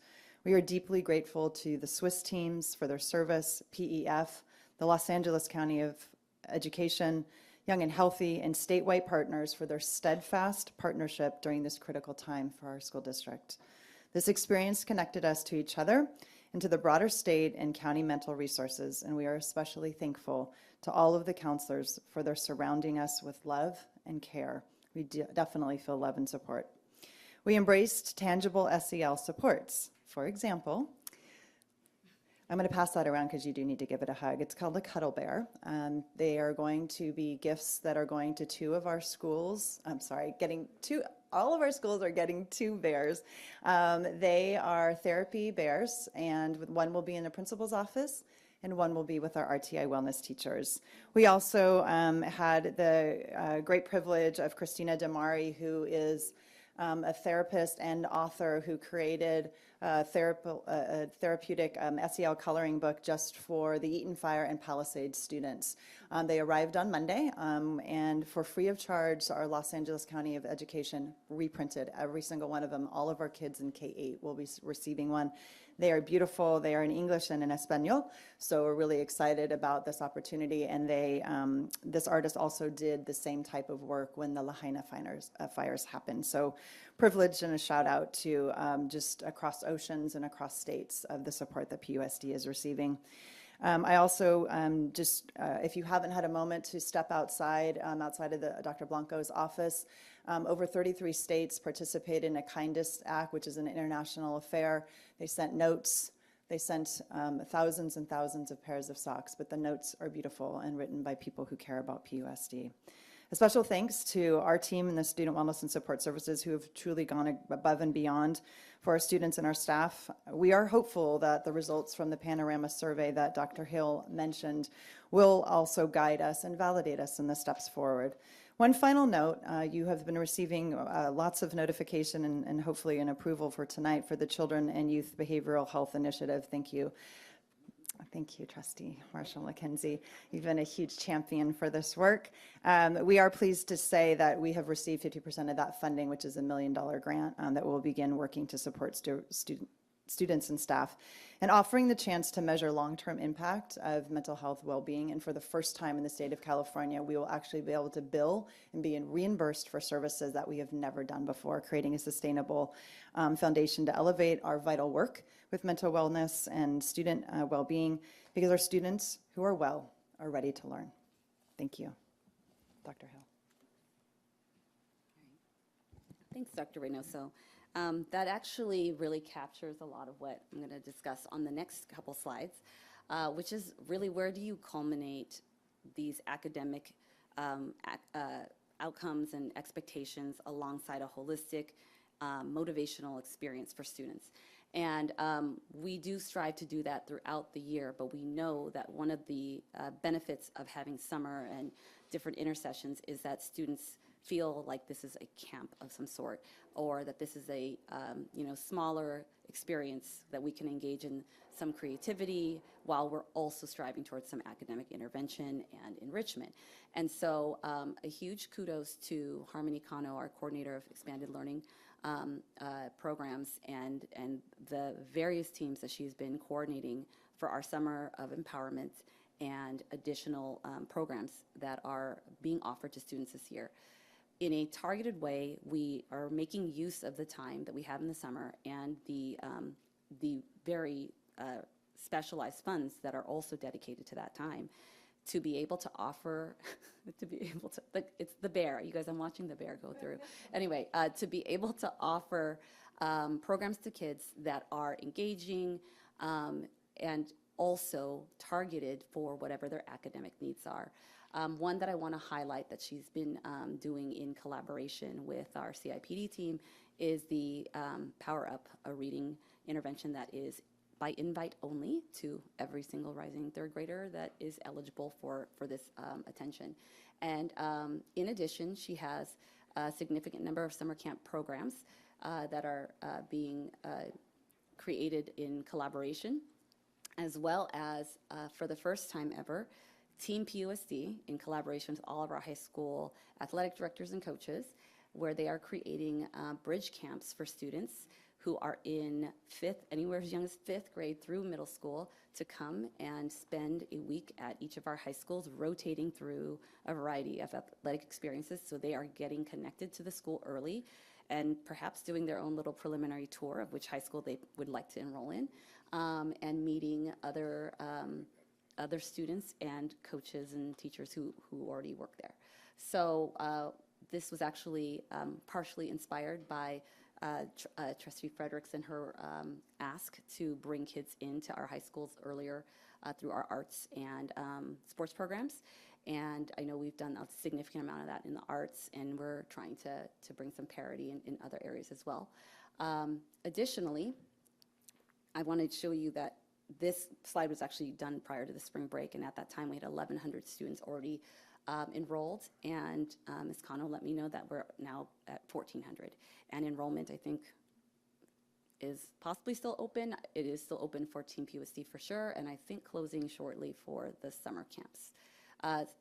What you see on this slide is the culmination of all the programs that are being offered throughout our schools this summer. You'll see that some of them are in partnership with PEF. We are offering Harambe and Freedom Schools as usual. Skills, another incredible partner, and our International Academy taking care of our newcomer students, etc. So what you'll see that is distinct now, and this one is inspired by Trustee Velasquez Vargas, we do not often lay out what our academic goals are and then measure them afterwards with a similar lens. And so it has taken a few years. We have been obviously doing this in increments, and you've been seeing various data points. But now every single one of these programs has a pre-assessment plan and a post-assessment plan, and we can, now they're not all the same, but we will be able to monitor progress with the program goals. So that's something that we want to make move in that same direction with more specificity and detail, so that we can really follow and make sure that the time spent in the summer is just as impactful and gets us the gains that we would like to support students to move back into the school year. Finally, I want to just share our enrollment numbers. We've been giving you sort of the updates on how many students have exited the district over this time period and how many students have newly enrolled. These are the net numbers that have occurred since the Eden fire up until the Friday before the spring break. We have gained 263 students who were not previously enrolled in PUSD, but in that same time period, we've lost 407. We know, again, as we've said throughout our presentations, that the true enrollment manifestation will be seen more throughout the summer. But one of the things that we are committed to is, in looking at the 25-26 enrollment, we plan to take pre-enrollment data and have monthly regular meetings with human resources so that we can make sure that we are adjusting if staffing needs to adjust as student enrollment manifests. My preliminary pre-enrollment information from Dr. Mumlo and her office show that we are actually still very much on track and steady, but again, we have a lot of commitments that are still due to come in. With that, on April 15th, you likely saw that intent to return emails were sent out to families. So if you are a family watching and you didn't receive that, it's in your email. We can ask the schools have also sent it out, and it'll continue to be sent out for some time. We are also going to do updates in Aries with that live data more frequently than we typically do. All right, that transitions us to the operational updates. Thank you, Dr. Chanhill. An updates regarding some of the items that are happening through the Human Resources Department. As you all know, board approved, and before you're on tonight's board meeting, we have the new MTSS coach FTEs, and they are a reimagined way to support working alongside academics and looking at what the needs are going to be and how things are going to be for the 25-26 school year. A new job description was created, approved, and we had successful interviews before spring break. We were happy to see it was only open to PUSD current teachers, so it was not open to anyone from the outside to be able to apply for the positions, and we were able to fill them. That, coupled with natural attrition, so retirements and resignations. I had given you the number previously before the February 27 board meeting, and had mentioned where the layoffs were approved, mentioned that we had taken into consideration the layoffs, retirements, non-reelects up to that point. Since then, we continue to get typically resignations, some retirements. I take those into account. We do have to wait to the next part of what happens with the layoff resolutions, which is a lot of the statutory requirements that a lot of you are aware of. So right now, the current one would be we have to have hearings. There's an administrative law judge that will be hearing the cases, which will be happening next week, Wednesday and Thursday. After that, the administrative law judge has until May 7th by statutory to provide us with their findings. She would then inform us of those findings. We then issue final layoff notices, which is they're due by May 15th. Of course, the administrative law judge can always come back with their decision past May 7th. If they go beyond the May 7th, then the same amount of time between May 7th and May 15th we would have and to provide those letters. I'm really hoping that that doesn't happen, because that just makes us prolong in terms of notifications to staff. But we are tied to those statutory requirements in terms of dates. So we're really looking forward to ensuring that they are able to get us their decisions by then. When that happens, we're able to then, and only then, start assigning reassignment notices to folks, and we're able to then take into account any retirements, any resignations, and of course, any of those, and through that part of the attrition, then that would reduce the number of layoff notices. At that point is the time where the district would then begin to rescind notices. But we have to wait till the administrative law judge provides their ruling before we can ever do that. Again, final notices are due by May 15th unless the administrative law judge provides their decision past the May 7th statutory deadline. So we are hopeful, we are pushing on them so that we can get those notices earlier. The earlier we're able to get an administrative law judge to provide their responses, the earlier we're able to issue final layoff notices, but more importantly, the sooner we can rescind notices as applicable. And just for a point of clarification, those notices of rescinding wouldn't be for the same FTEs that they're currently sitting in. So sometimes there's a misconception that if we brought someone back, that then we didn't do any layoffs. They would be taking positions that are being budgeted for next school year. So it isn't the same position. They're still, in terms of reductions, in terms of for budgetary purposes, we're still gaining those reductions into the budgetary. So these folks will be taking positions that folks are leaving the district, so such as retirements, resignations, and non-reelects. Just a point of clarification. The next is a risk management update. As you know, so it's an ongoing process. Sometimes it goes a little bit quicker. Sometimes, usually it goes a little bit slower. I'm really pleased to be working with Saman on a lot of this in terms of, I think we're working in tangent to address several of the different issues. As you know, we're one bucket, as I like to call it. There's really two when it comes to this. One of them is really through our insurance, making claims with them to make sure that we get reimbursed. There's a process for that. The other is the lawsuit that the district has chosen to go pursue with Edison. So those are two different things that are happening at the same time when it comes to impact in terms of the fire. So this specific information right now is regarding the insurance company. So I just want to make sure that there's clarity on the two separate ones. For this, there's still a lot of happening in terms of relocation, the portables. We're still analyzing the classroom costs. There's a lot of repairs. There was a lot of remediation that happened. There's stuff that is still happening in terms of remediation that went out in a message from the superintendent just last week. Today's Thursday. Yes, or it was this week, I think might have been. The days are blending together. All of that is part of this purpose and part of us working with the insurance company to ensure that all of those items are covered for. With that in mind, through the insurance company, providing resources back to the district because of the fire, that our dollars are meant to do impacts of the fire. They have already provided the district with over $60 million of reimbursement from insurance to date. Again, that is meant specifically for the work that's coming in terms of the recovery. There's several different safeguards that I've mentioned several times, but I think they're worth repeating.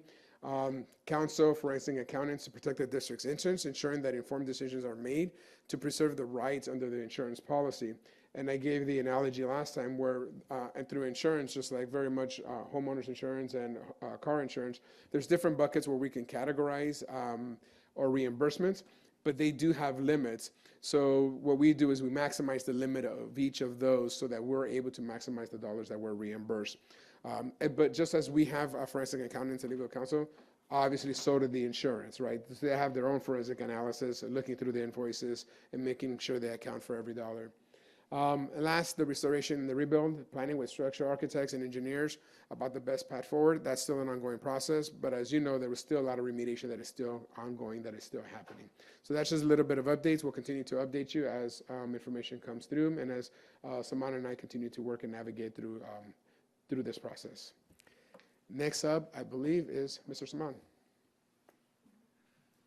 So last couple of board meetings, we provided more detailed updates on our facility plans and impacts on schedule. And so not a lot new to report. The portables at Elliott are proceeding as we previously discussed, as well as those additional portables at the Allendale campus for Altadena Arts Magnet, as well as all the previous bond-funded summer projects that we had discussed at the last couple of board meetings. With respect to health monitoring, so as folks saw, likely on Friday and over the weekend, County Public Health released some results from some soil sampling that had been done primarily in Altadena, but also in parts of northern Pasadena. And those showed in many areas levels of lead that were above the California screening levels. And so subsequently, Pasadena Public Health release some school guidance. And so a lot of this information can be found on our website, and we'll show a link on the next slide. And so there were some recommendations for schools in those areas. And so as a result of those recommendations by Pasadena Public Health, the Pasadena Unified School District is conducting soil testing across our campuses. And so we are, going a little bit beyond what's being recommended by public health. They're not requiring it, to be clear, they're recommendations.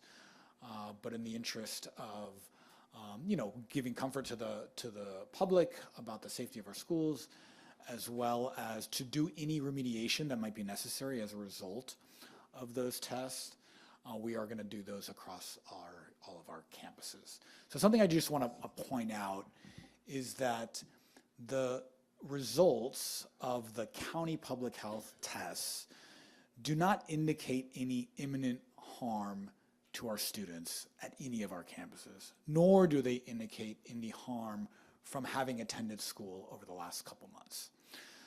So as we've been working since the release of these results with Pasadena Public Health, they put it well, and I'd like to kind of repeat their take, which is new information is always welcome. Additional data is always welcome.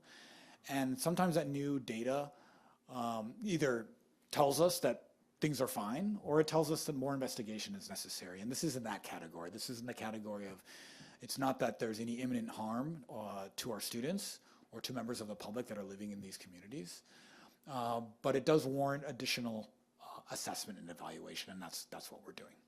So a lot more information on our website. Unfortunately, what it's also going to lead to is a temporary restriction of use of exposed dirt areas.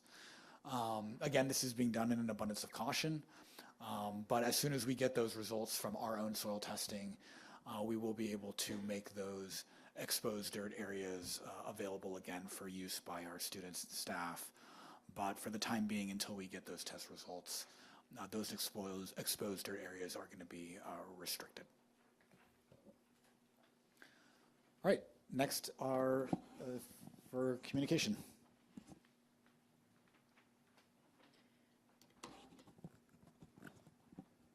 Good evening, board members. I'm Hilda Ramirez Horvath, your public information officer. So in terms of updates on communications in the last couple of months, we continue to update our fire relief website, which continues to be our most visited page on the website. Second is the calendar. And this week we added information about soil testing. We sent messages and a press release out about the soil testing, added an FAQ on the safety portion of the fire relief page. And we'll add test results as they come in starting in about 4 weeks. That website is updated constantly. We continue with the weekly PUSD updates. It's the weekly newsletter along with other messages as necessary. We send out to roughly 38,000 email addresses that include parents, students, community members, and media or news media partners. And those have a pretty high open and engagement rate. So we continue with those. And then we have averaged since February about 1 or 2 events at our schools that are related to fire response. Our local and then larger community have been incredibly generous in donating to items and experiences to our students. So we've supported schools with the planning and getting the word out. So things like at Madison, there was a donation of bicycles to transitional kindergarten students, these 4-year-olds with the training wheels on. And just a couple of weeks later, we just saw a video yesterday that these 4-year-olds on their bicycles took the training wheels off. And to experiences like that, to the renowned Jane Goodall, who came and spoke to our students and gave that as a gift to our students in our community, and a real consciousness about our responsibility as stewards of our environment. So we continue with those. We have many more events planned and are supporting more in May, including senior prom, and are preparing information on our graduates for the class of 2025 and telling their story. Thank you.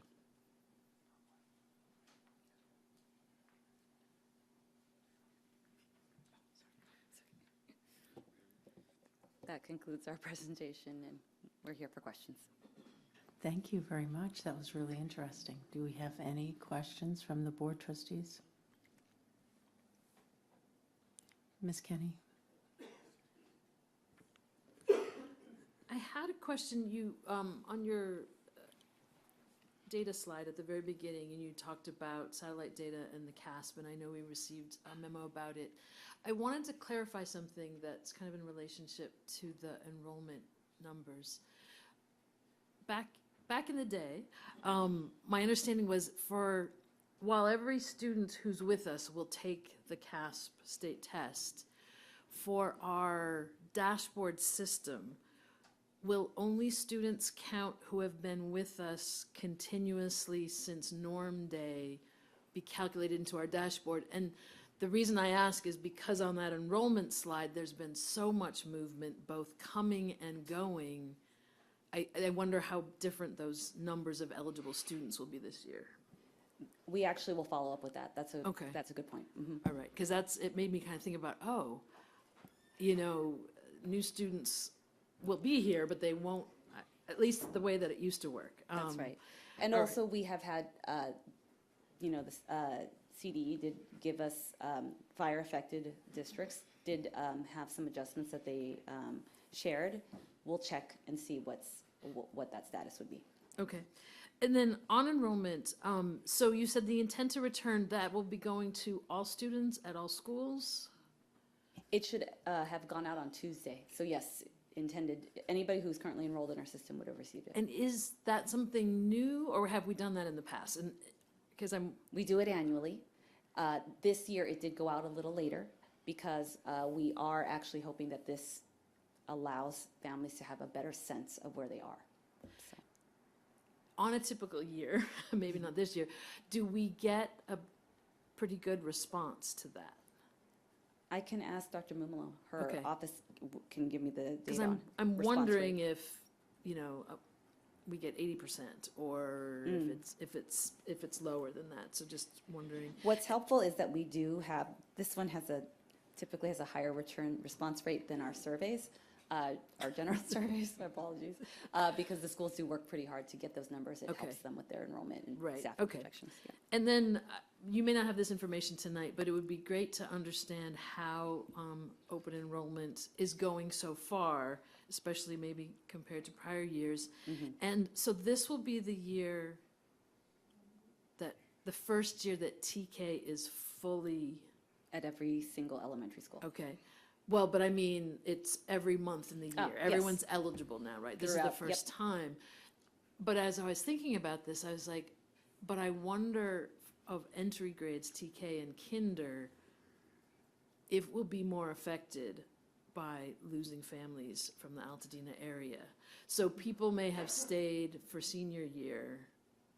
Sure, but the entry years. But coming into the entry years, and I wonder, because TK, did we have everyone go through the lottery for that? For TK, they do enroll through the lottery system, same way. All right. What I will say is our TKs are actually, we have wait lists already. Okay, all right, so, and that's encouraging. So any information like that could be shared with the board through a communique would be great. Okay. And then I had one. Oh, okay. Sorry, I just had We're one. Supposed to have 3 questions, so okay, go ahead. Right, so I had one on test scores and one on enrollment. All right. And I have one on insurance. Okay. So I wanted to make sure I understood it was 60 million. Is that the number I saw there? I said approximately 60 million. I think it's 58.9 and change. Is that promised to us, or we've already received it? We received the majority of it, yes. Okay, so we have that. And is that, so it's not a case where we have to spend the money to get reimbursed? That is correct. This is for us. Is it restricted in its use? So it's in the general fund. It is an advance towards our future claim. So what happens often, given how obvious the extent of our losses is that insurance companies, knowing that we have needs for cash, will provide these advance allocations, knowing that ultimately the claim will be far in excess of these amounts that they're providing upfront and in the first few months. Okay, so I know we had to do a lot of remediation, but we will also have replacement costs. Yes. Is this money mainly to reimburse us for replacement, or is there a remediation part that they're covering? Do you see what I mean? Remediation meaning the cleanup of the Yeah, schools. so like we've spent a whole bunch of money so Yes. far. Yes. Okay. So, I mean, I don't know how much of each category, but there were over the last few months, the biggest expense has been, of course, remediation and testing. Subsequently, moving forward, it's going to be more replacement of lost items as well as rebuilding of campuses. All right, great, thank you. Okay, thank you. And I'm going to remind us, 3 questions or 3 minutes. It's very important. That's something we all voted on. So who's next? Ms. Fredericks. Just a comment to Dr. Hill. I keyed in on the summer bridge program with the high schools. I was thinking, that sounds like an idea we talked about, but I'm going to say it was Councilmember Garcia that prompted that conversation. So I'm going to give him kudos. I'm going to have a question about soil testing. Is the industrial hygienist company the same that did the initial series of testing? So we were trying to identify soil testing too? the firm that can do it the fastest and with the most competence, and so it could be ultimately the same vendors before, but we were going out to see for multiple firms, not just the ones that we used before. Looking right now, okay. Yeah. And then, so the elements that we're testing for in the soil, can you elaborate on the different elements? So it's principally going to be mirroring what the county itself tested for in the results that were released on Friday. So it's principally heavy metals, obviously lead, given that that's the heavy metal that came back at levels above the California screening levels. But we're also going to include asbestos fibers, even though that wasn't tested by the county, just because there's been so much public interest in testing for asbestos, as well as other furans, dioxins. And so it's going to be the main focus, the main impetus is the lead results, and so that is absolutely what, in working with Pasadena Public Health as well as the California Cal EPA, was warranted based off of those results. And we did send what we proposed to test to Cal EPA just to get their feedback to make sure that they were in agreement with the scope of our testing. And we're still on track for getting those results in a few weeks? Yeah. And are we doing it in the order of, proximity to the burn zone, or just all at the same time? Yeah, the intent is to do it all simultaneously to get the results as quickly as possible. Dr. Velasquez. My favorite area. She didn't say favorite person, but okay. Just Implied. Okay. So while the data that you're showing shows that there's a growth in the right direction, and I very well understand that the marker moves, etc., what I am able to observe is that the achievement gap is even getting bigger.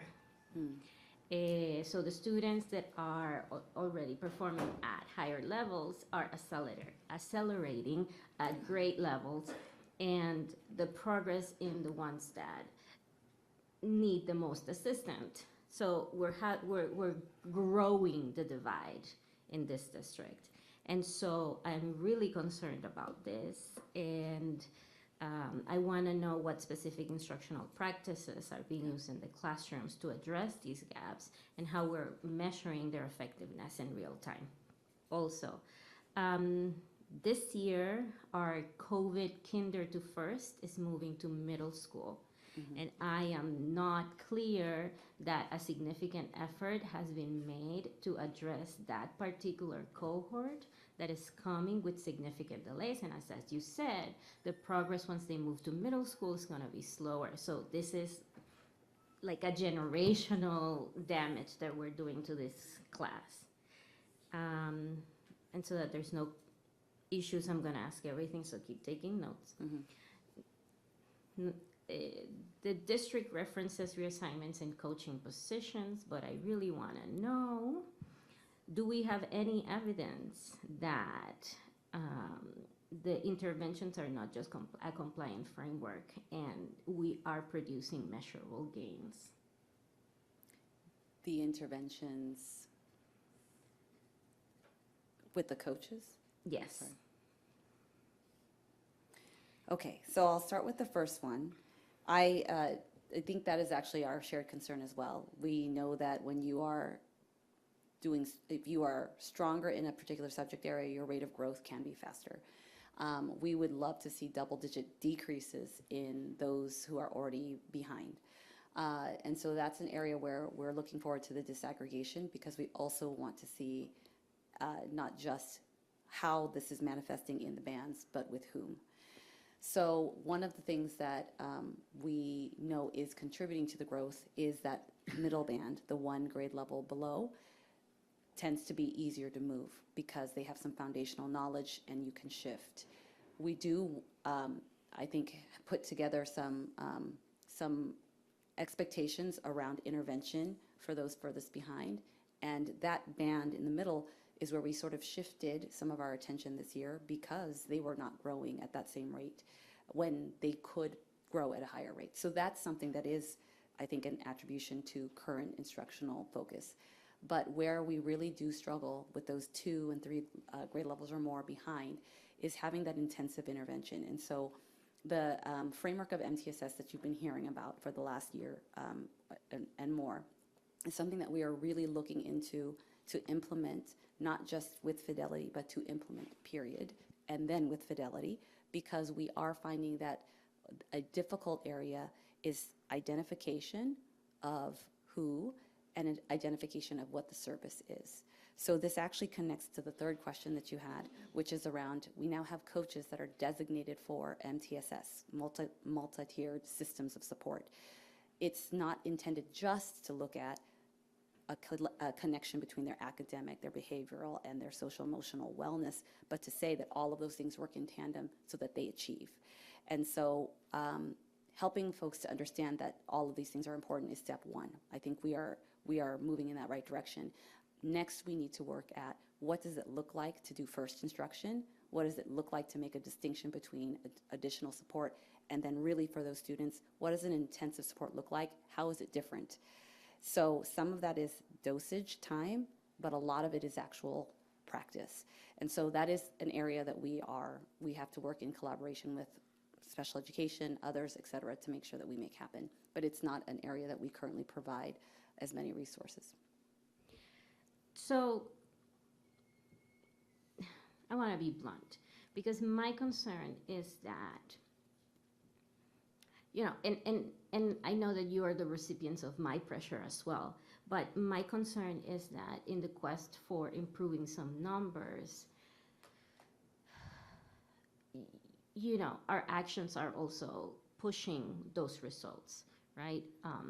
And I am the direct beneficiary of that, because I know that, you know, my kids are doing great, but I want all kids to do great, right? And so that really worries me. And the other thing that worries me, and that I wish that you could tell me that this is a bad hunch on my part, which is that the interventions have been working in spaces with lower caseloads. What I just want to make sure that our assignments from school to school in terms of need and volume of work match the success of our coaches. Because the coaches that attend smaller populations that have these demographic challenges or this learning challenges, I did not mean to say demographic. Yes. Where if you're in a school where you in a class where you have less students, you're making great progress towards that. But if you have a school where 75% of the population, you know, the amount of coaches is not sufficient to address that at the same level. Agreed. But I will actually, if I can, if it gives you relief, say that the hunch is maybe only partially accurate. I will say that caseloads do matter. However, quality is the highest indicator. Teacher efficacy and collective efficacy are the highest indicators. So in the sense that certainly we would expect, California's had criteria around class size reduction. Class size reduction itself does not necessarily manifest in student change, right? But quality instruction and efficacy within that setting does. So we do know that there are maybe unequal caseloads, but we do provide additional support and resources for those that have indicators of other needs. And so obviously in this particular situation, it might not be the resources we are all hoping for, but I would say that initially, a caseload count wouldn't necessarily indicate that there's going to be a fail. So the intentionality around the intervention is what we're seeking. So we do know that there have been cases where we've been able to hire an intervention teacher to specialize in something in a small dosage way and return that student back in, and that this is not a year-long sentence, but something that happens in a small treatment and you return. That's the MTSS model that we're after. This year, Dr. Reynoso's team worked really hard to share out how we have a coordination of services team. We call it the cost team. We have a replicated model from the central office and down. That's going to create the structure that allows us internally to have those conversations around actual student names and interventions and monitor that 4 to 6 week cycle. So that's really the intent for our lowest spans. And I would like to get support from the board in this last request, which is I would really love for all of you to block some time, maybe 1 hour or 2, and really write about lessons learned from this experience that we've lived through. Just so that we can understand process, procedures, things, challenges, etc. I think that it is going to be a very important process for everybody to go through as we make steps towards recovery.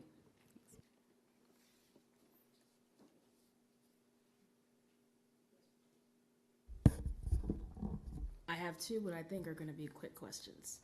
The first one is related to soil testing. Is there any opportunity for us to explore collaborating with our university partners around galvanizing their expertise related to testing, evaluation, research, et cetera, while there's still research dollars in the pipeline? Yes. Okay, Yeah. because I've had some people approach me, so I want to know, can I just send them to? Yeah, so there's an urgency to do after the county release their results for us to get this testing done, and so that's going to move forward. But yeah, we have had conversations with foundations and universities already before this kind of the county results were released. But yes, you can always connect me. Thank you. I imagine there'll be some opportunity to do some longitudinal studying Yep. as we begin to move forward. And then my second question is communications related. With our sending out the April 15 notices about notices to return, have we given any consideration to utilizing the branding around Restore, Rebuild, and Rise to build out a campaign to really communicate to families about us seeing value in keeping our PUSD family connected, that they're a part of that family, and that we want to see all of our students remain with us as we continue to restore, rebuild, rise, so that there's some feeling of inclusion, connectivity, and an opportunity to continue to draw people in, as we know that information is still growing, but we want to make sure that we're proactive in how we reach out to folks in terms of trying to create buy-in and support around people making an investment in sort of retaining and remaining with PUSD. So one of the things that came through strongly in our response and our response to the fire is that the ties in this community are really strong, and that seeing it from the first day of the fire to now, almost, what is it, 3 months later, that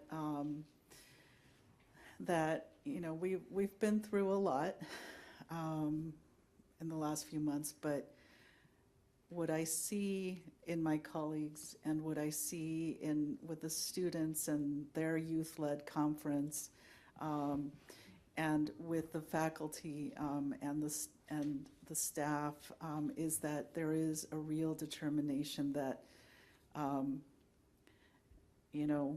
if we have to stand up and rise 1,000 times, we'll do it. And so there is, in every communication that we send out, we try to reflect that spirit of the community. We are also doing some marketing and doing some ads right now, encouraging enrollment, knowing that the messages that I send out are to our audience. We've also been placing a lot more op-eds, articles in local publications through, gaining attention and telling our story through earned media. We are also, the best way that we have of telling our stories through our students and their incredible spirit. We saw at the State of Schools on Tuesday the speech by Malika, who is a senior, who is a product of PUSD's International Baccalaureate Elementary at Willard, at the Accelerated Math Academy at McKinley, and then at PHS, where she has been in the App Academy and is president or vice president of the Astrophysics Club and the Robotics Club, and is told me when we talked before her speech that when I asked her how she coped with the fire, because she was evacuated, her family was evacuated, is that she focused on data until school opened. So there was before school opened and after school opened, but where she found strength was after school opened and in the student think tank. And that's, an incredible accomplishment. So yes, are there plans to take that theme through? Yes. If we're going to rise, we're going to do it 1,000 times. And I do have to tell you, I neglected to mention this before, our communications team is fairly small, but our mighty K-Learn takes images and tells our story through video that you saw on Tuesday and has been in the academic update, and we'll put it in this next update, district-wide update on Monday, but tells our story eloquently and so respectfully that reflects, the spirit of who we are. And I think that your point is definitely well received. And the stories of students like Malika are remarkable. I would like to see us be able to cultivate that same passion for PUSD in our youngest learners and in our young families, so that they have the opportunity to matriculate from TK through high school, and 12, 15 years from now, those students are having the same experience as Malika has had. So we're talking about our families that have like 3, 4, 5-year-olds. We want them to be able to know that PUSD is their home. It will be the place where their students learn and thrive, and where we help those families that have young children to restore their lives, to rebuild their families and rise with PUSD. So I think that we should be focusing on looking at our youngest learners, because they're going to be the ones that are going to grow with us for years to come.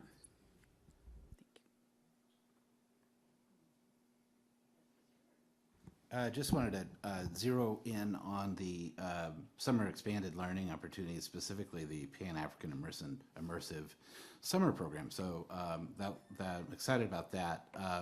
And of course, as we have the Pan-African Immersive Storytelling Academy launching next year, it is the intention for this summer program to attract some of the same families that will be enrolling in the fall, to kind of get them up to speed, the students up to speed, or is it, to tease new enrollees into the program? And maybe you can just kind of double click on that a little bit as to all of the above. outcomes, all of the above. So it is actually specific to the grade level that we're going to enroll. Yeah.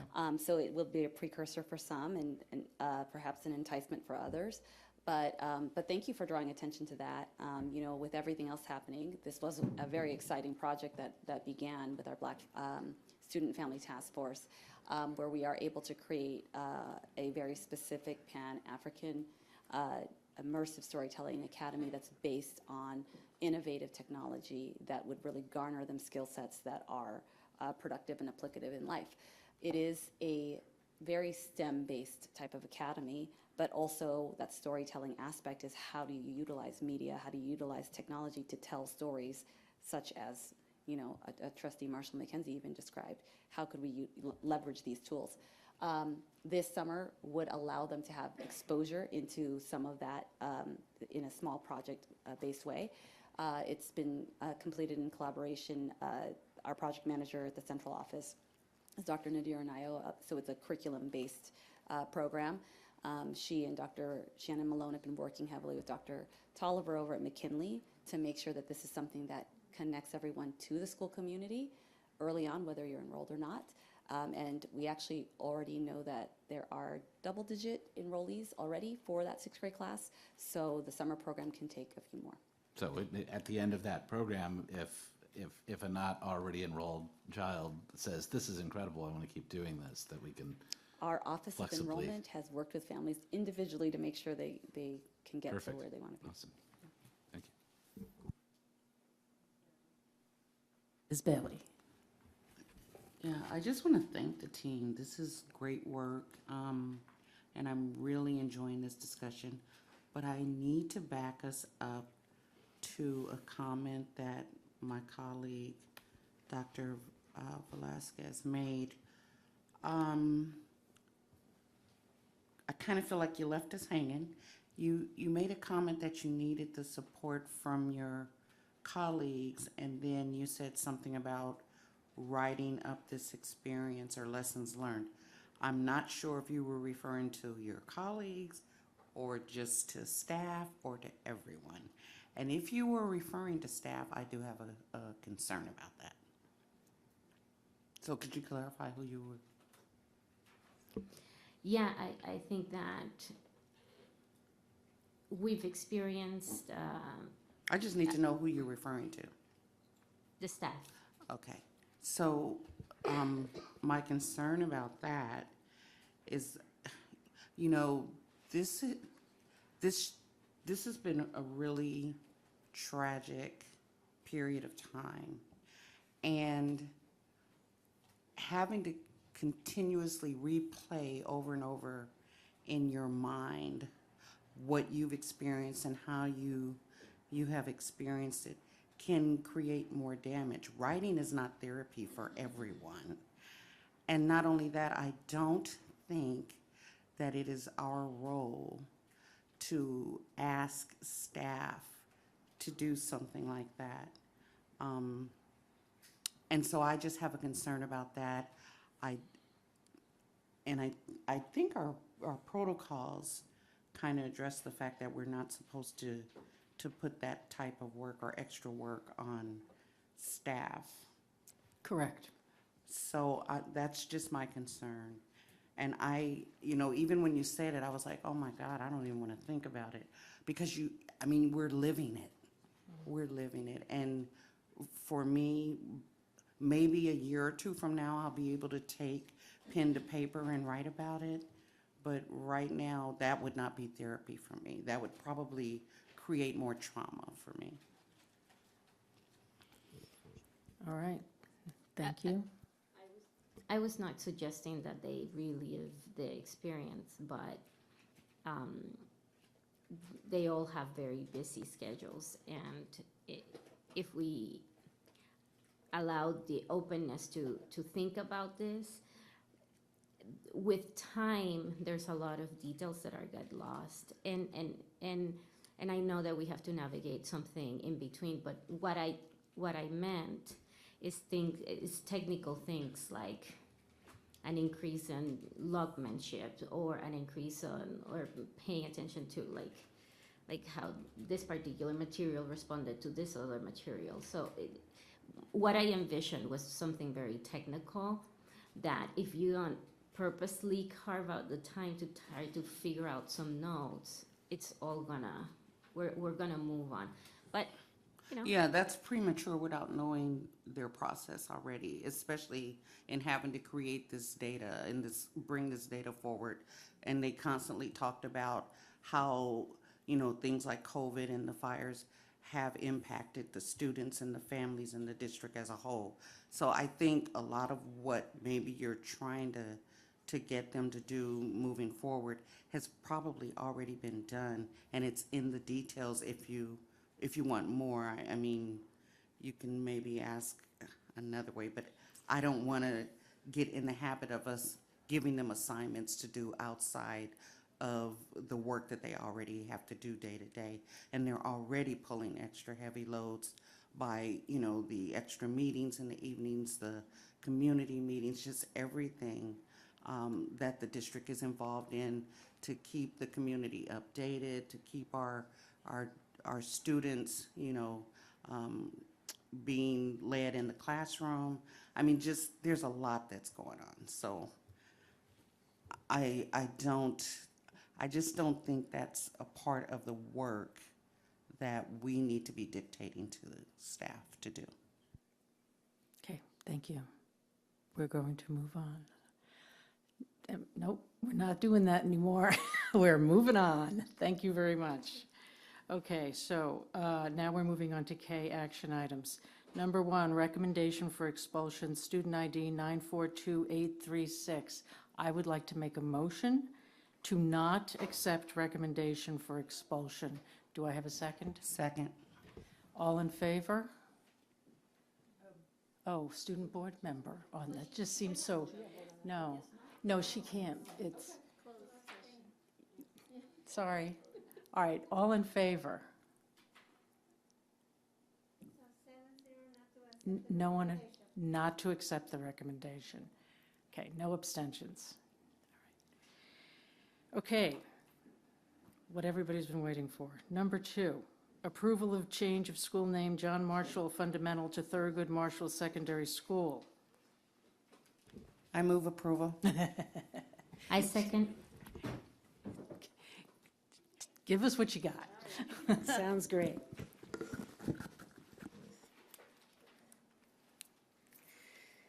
All right. Good evening, Board President Holly, esteemed members of the board, Superintendent Blanco, and Superintendent's leadership team. It is my honor and privilege to once again represent the Marshall School community in our interest and efforts in proposing a school name change from John Marshall Fundamental Secondary School to Thurgood Marshall Secondary School. In the Google electronic folders you received titled Thurgood Marshall Name Change, you will find evidence of our community's efforts in support of our proposed name change. The evidence includes Board Reports 1791F, which approved the establishment of a committee to review the school name change process, and 1821F that provides the updates to the committee's review. Individual folders of meeting agendas, minutes, and attendance from school site council ELAC, PTSA, Centennial Committee, as well as folders pertaining to our student, staff, and community surveys and responses, and community outreach. Additionally, you will find documents shared with our school community, such as this one-pager document, which was also posted in local businesses, coffee shops, parks, and bookstores in order to garner community support. As mentioned in our previous presentation to the board, we are proposing to change our name because our school's current namesake is not aligned with our school's essential mission and character. The legacy of Chief Justice John Marshall, though one of prestige and great significance in United States history, also includes the ownership of enslaved individuals. In changing our name, we follow suit with other educational institutions such as Cleveland State University and the University of Illinois at Chicago School of Law in distancing our mission and values away from that of human bondage. Instead, we are proposing to change our name to honor the late Supreme Court Justice Thurgood Marshall, the first Black American U.S. Supreme Court Justice. As a lawyer and justice, Thurgood Marshall's legacy is one of undaunted persistence, academic excellence, and an unwavering belief that an equitable society is good for all. Also known as Mr. Civil Rights and the Legal Eagle, Justice Marshall's work as a civil rights lawyer with the NAACP and Legal Defense Fund led to his role as chief counsel in Brown versus Board of Education. His landmark victory established the unconstitutionality of separate but equal schools, leading to desegregation. Additionally, Justice Marshall was a fervent supporter of affirmative action for minorities and for protecting bodily autonomy. He also adamantly opposed capital punishment. Thurgood Marshall's name is synonymous with civil rights, racial equality, and social change. These are the basis of our Eagle values: embrace diversity, act responsibly, graduate prepared, lead with integrity, engage in learning, and succeed. Yes, we do. Are all values that we hope to instill in our school's diverse student body. Further, fundamental no longer holds meaning nor represents all that we offer at Marshall or at Pasadena Unified. Fundamental schools emphasize traditional approaches to schooling and a back-to-basics curriculum where agriculture, homemaking, hygiene, and citizenship were prioritized over the arts and extracurriculars. Presently, our Marshall Eagles far exceed fundamental standards with a thriving arts program in the Academy of Creative Industries, a multicultural and social justice grounded curriculum in Puente, and robust advanced placement catalog. We also have a highly competitive athletics program with multiple CIF championships, most recently our CIF winning girls tennis team. The photos of our students are testaments to the importance and the beauty of our diversity at Marshall. Our multicultural clubs, mock trial program, our incredible dancers focused on civic activism, our artists, our alumni, and our wonderful middle schoolers exemplify Justice Thurgood Marshall's legacy of academic excellence and social justice. In presenting the name change to the school community, input was sought from various parent committees, as well as staff, student, and larger community via surveys. All Marshall parent committees voted unanimously in favor of the name change to Thurgood Marshall Secondary School. The data represented in blue, that you have in your folder, are those in support. Red, not in support, and orange were abstentions. The staff resoundingly supported the name change. More students are in support than are not. Some of our middle schoolers are only recently learning about Thurgood Marshall. And a majority of community responses are also in strong support. Additionally, we utilize social media to help garner support. We had remarkable positive engagements and comments. Should the board award the approval, we hope to unveil our official name change to Thurgood Marshall Secondary School at our centennial celebration to which you are all invited on May 9th in our Marshall Auditorium. The event will celebrate and honor our school's rich history as John Marshall Fundamental Secondary School, while looking forward to our amazing future, hopefully, as Thurgood Marshall Secondary School. Thank you very much for your time and continued support of our school community. I also wanted to add that there is no fiscal impact. Our mascot, our school mission, vision, values, logo, all stay the same. And we have gifts for you, which you have already put on your head, which is great. So thank you so much for your time, and we can take any questions for you. I'm joined by our amazing administrative team, Ms. Audrey Green, Dr. Valadez, and Ms. Narvaez, and of course, Ms. Felita Keeling, and some Marshall parents, Mr. and Mrs. Bleeker, and we thank you all for your support. Thank you very much. That was wonderful. Do we have any questions here? Yes, Ms. Kenny. Can you elaborate a little bit about the student input? And I'm so sorry, you said something about green, blue. Yes. In the folder, and We I'm don't have the confused. folder. Correct. They're down there. So there Oh, was an okay. electronic folder that was shared, and in the electronic folder is a slide deck that I was hoping to show this evening, but we didn't get it in time. So I realize now I that see. the board needs 72 hours in advance for the information to be presented. But it is in your electronic folder, and so you will see the pie charts. The pie charts are color-coded in those colors, and so you'll see the different percentages. I see board presentation, it's got 7 slides, but it doesn't have, so maybe you can just elaborate a little bit more. So how was student input sought out? So we sent out a survey, which was sent via, of course, Canvas. Our teachers administered the survey. I'm going to try to see if I can get I have a printed version of the slide that I was going to discuss. And so you'll see there that 46.6% of students are in favor, 30.5% are not, 22.9% abstained. And so more students than not are in favor of the change. For staff, you have 93.8% in favor, and for community, you have 70.8% in favor.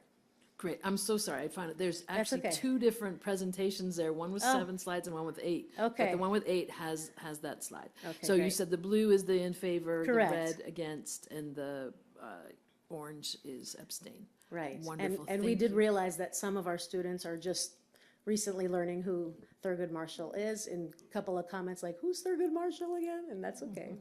We are educating our students. Actually, every day of this week, we have our Eagle announcements that we do every morning, and we had a Thurgood Marshall just quick fact of the day so far this week, and we're going to continue to, of course, inform our student body. Mr. Harden?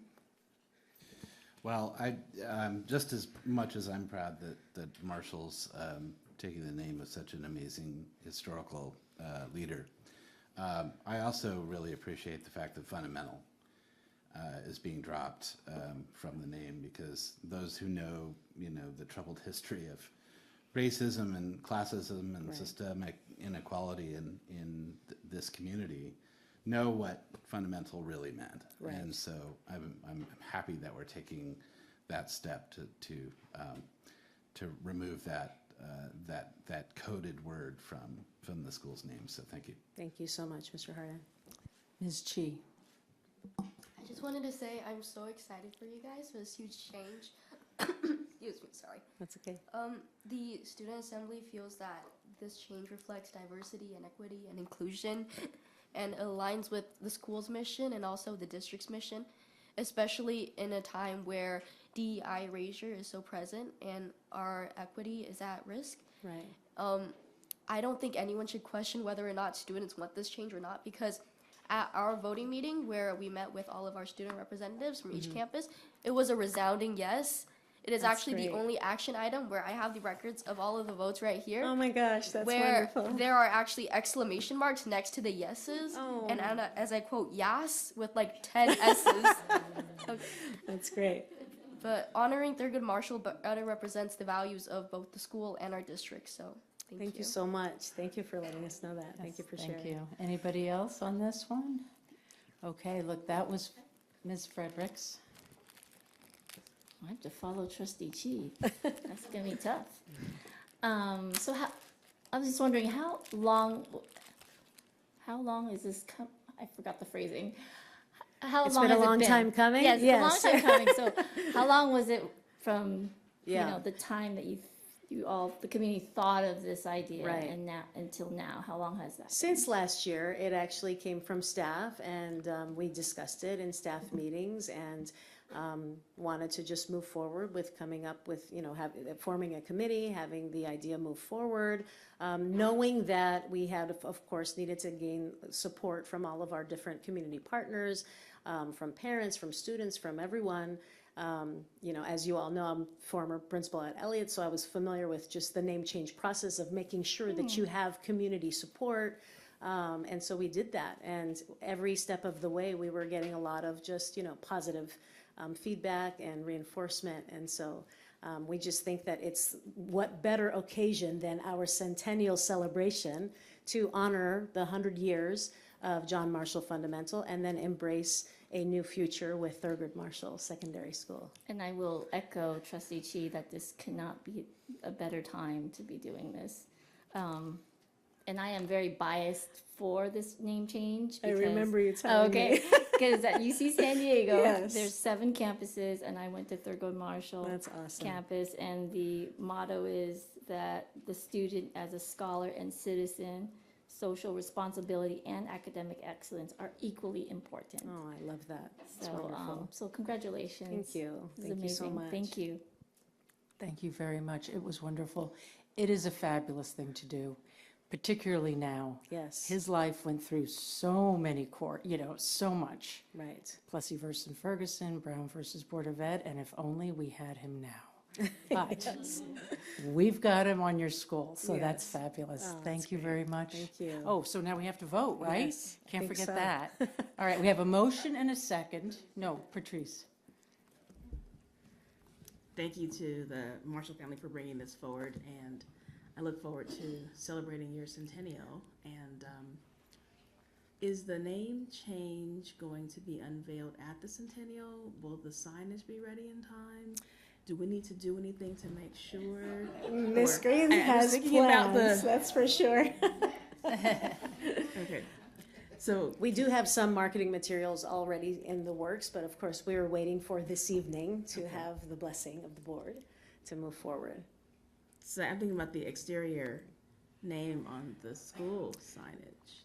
That's what I'm, Oh, so the facade of the actual school will remain the same. The John Marshall that's on the facade of the school remains the same, but we will be purchasing a new marquee, which we needed to do anyway because our marquee is actually broken. And so the marquee in front of the school will be Thurgood Marshall Secondary School. okay. Yes. They'll have to raise some money to change the facade. Yeah, I know they did it at Mary Jackson. I saw that. yeah. Thank you for that. Yes. Well, that's another discussion. So It is. let's take Michelle? So Yes, at ma'am. the celebration, Yes. will our illustrious principal be leading us into some song or something to? I will absolutely make sure we have music, and we will be celebrating the arts, community service, and You're leadership. going to lead us into. Ms. Bailey, if you would like me to sing, I will sing for you that Thank you. evening. I will get to work on that right away. Okay, so we're going to vote now, starting with our student board member. Yes. Okay, all in favor? That's great. And 7-0. Thank you so 7-0. Thank you. Thank you Thank you very so much. much. Have a nice Appreciate night. it. We're Thank going you, to, how you about a as well. 5-minute break? Yeah, let's do that.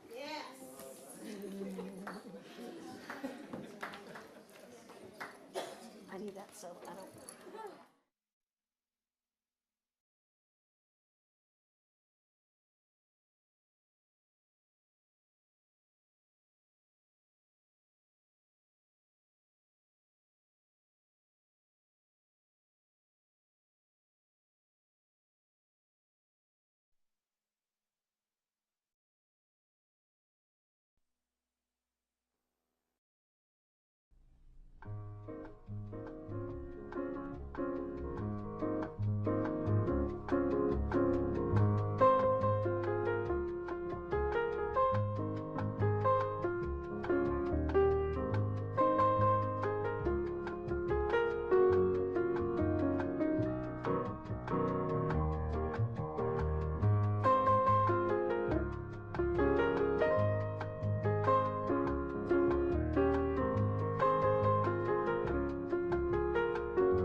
I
would like to present a motion to extend the meeting to 10:30.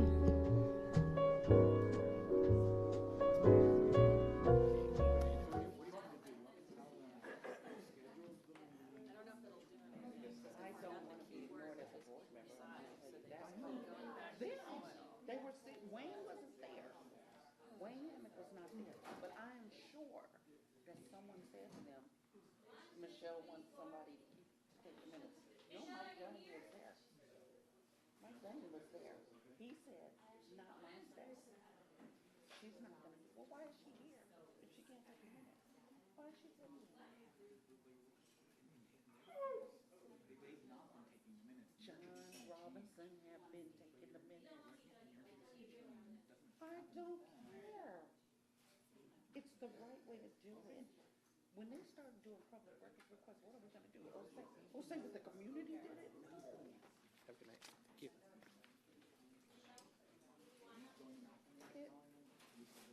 I already told McNamara about the fact that we need staff taking minutes. Come on, we don't have minutes from February. Oh, we're gonna listen to the tape. No one's listened yet. Those minutes need to be out there so the community can see. Okay, well, I think. Now we're violating our own protocols. What do you want me to do? You want me to get that meeting scheduled, or you want me to tell staff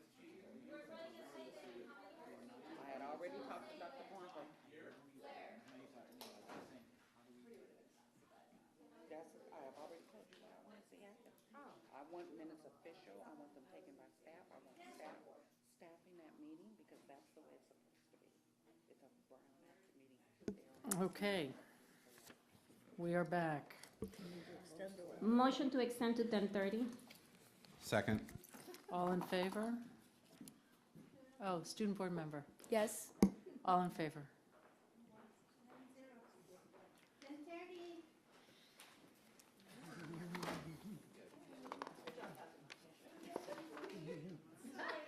Okay, number 3, approval of board member request to agendize a board discussion regarding the termination of the lease with the City of Pasadena for the Jefferson campus early, prior to fall 2027. Public comment. Is it okay if I do the short presentation first? Well, just to elaborate or to, I didn't know there was a presentation here. Usually there's a name. I know I didn't see a name. There is no name there. So no one wants to know who put the context or who put the request in? So, is it okay if I? Do we need context? Sure. Very quickly. Yes. So, as I said, as stated, the initial request to place the termination of lease at Jefferson early to potentially benefit our bond program, and the request was to have that on the 417 agenda. I did say that if that wasn't something that we felt we could do, could we at least bring this to the board for a vote? So the reason I made this request is because since the Eaton fire destroyed or damaged 5 of our schools, we have had to pause 2 of our planned 25-26 modernization projects. This has changed our district circumstances since we last considered this item. Another change is the passage of Measure R, which will probably increase the number of school sites that will go through modernization in the future. I thought it was reasonable to have a discussion and get staff input on whether it would be helpful to have the Jefferson campus available for our use. I requested this item sooner rather than later, since my understanding is that it would take some time to prepare the site to be used again as a school if that was needed for the 26-27 school year. Thank you. Okay. Public comment, Rene Gonzalez. 3 minutes, yes. Good evening again, dear board members and Superintendent Blanco. So you receive an email right now with a link with some pictures, some historical pictures of the Roosevelt site. And I want to echo one of the murals from Helen Keller that says, "Together we can get so much. Alone we can get so little." So basically, I think that is right now a good thing to think about when you're looking at the future of this district and the collaborations that are available with the LA County, with the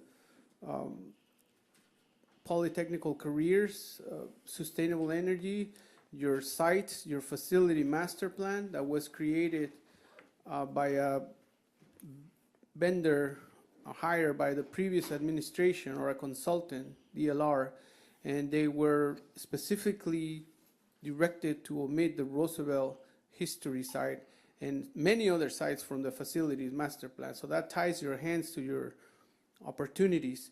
And so I believe that with this emergent need, it's a good time for you to reconsider an emergent facility master plans that reevaluates the whole structure. And I want to recommend that you look at the 710 stub and look at ways to not stand alone, but together with the city of Pasadena, and maybe try to do collaborations for staff housing there instead of erasing a piece of Pasadena's history at Roosevelt. I was mentioning that to Board Member Kim that the developers at 100 West Walnut are some of the most successful in the world. And they brought the biggest development to the city of Pasadena's history at Walnut, and Fair Oaks. And the way they do it is that they go everywhere in the city, 5-star cities, and they look at it from the aerial view. This is high price square footage. So they just see empty land. They saw the Parsons building, and they acquired it. And so right in Old Town. So now they go 2 or 3 stories down underground, and then they go 4 stories up. That's the way of modern development. You don't do townhouses anymore. You don't do 1.5 parking ratio like the very dumb design that they're presenting to you. 1.5 parking ratio per unit. Just look at the city of the San Fernando Valley, city of LA. We can do much better for Pasadena. Thank you so much for listening. Thank you very much. Do I have a motion and a second for this agenda item?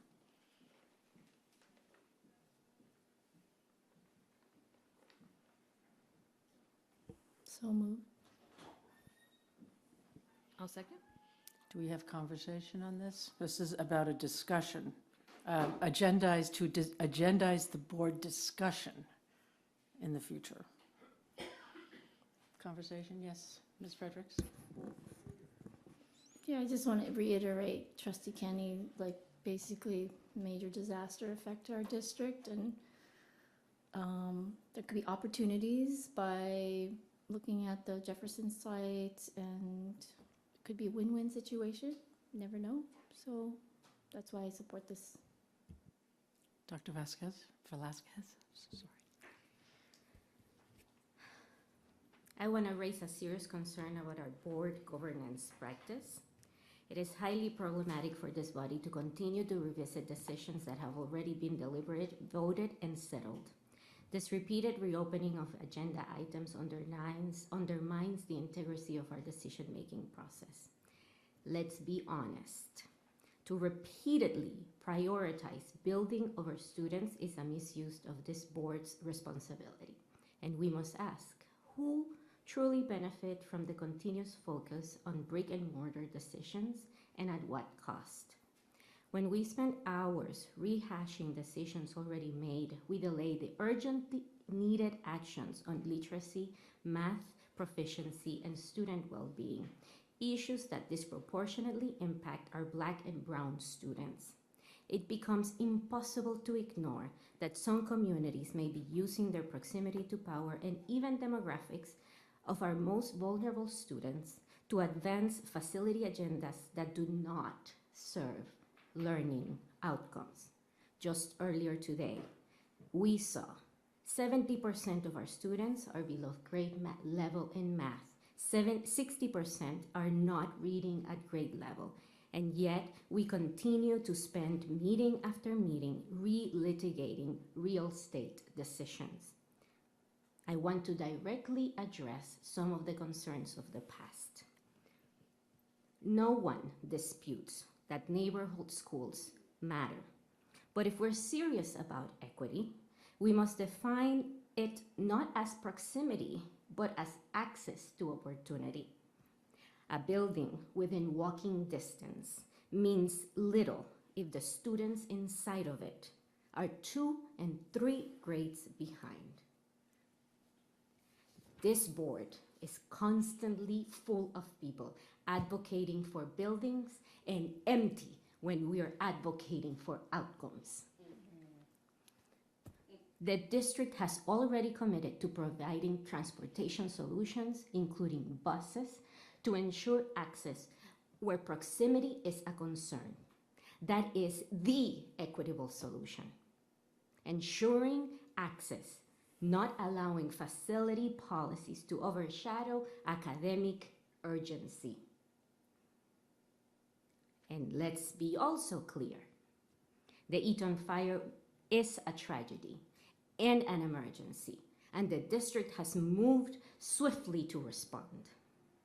We have deployed support teams, addressed temporary relocations, and mobilized recovery trams, and the long-term management of this crisis does not erase months of community engagement, staff planning, board deliberation, public input that went into the original Measure O priorities. We can't address the Eton recovery without rewriting the Measure O plan. And that is what's behind this request over and over and over again since we passed the plan. And when we say equity, it must mean something deeper than convince or advocacy power. It must mean committing ourselves to the students who are furthest behind, who are counting on us to prioritize them, to prioritize the teaching and learning, and to prioritize achievement over bricks and blueprints. And I am tired of using the time of this board to discuss buildings. I am tired. And I'm tired of a community that manipulates their populations to talk about buildings. I am tired. The next time somebody comes here to talk to me about buildings, I want to know, are your kids 3 grades behind in reading? Do we have any, Mr. Harden? So I understand and appreciate the intention to keep our finger on the pulse of the shifting forces under our feet in terms of the disaster and the fact that we need to give staff flexibility to do what they need to move forward with our plans. But I think that we need a more holistic discussion. I think it has to be rooted in long-term vision. I've said that a few times now. And so I would rather, and I think we're moving towards thinking of the future of our district, the long-range future of our district, and I would rather go there and think big picture and incorporate the input of the community that we're serving, rather than getting focused on one property.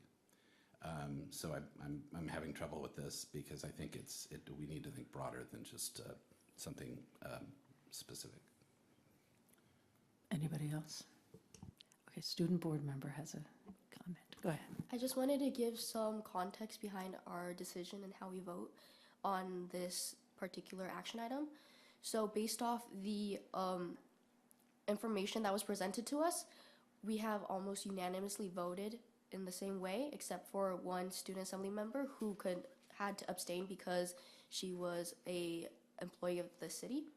But based off the information that was presented to us from how leasing this property not only benefits our relationship with the city, but also how the city is also handsomely paying us for our facility, and also the process of reconstructing the building back into a classroom and how that would not only take funds but also time, we see almost no benefit from discussing this or or terminating the lease.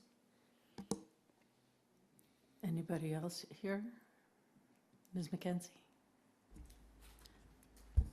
Just gonna underscore my colleague, Dr. Velasquez's point about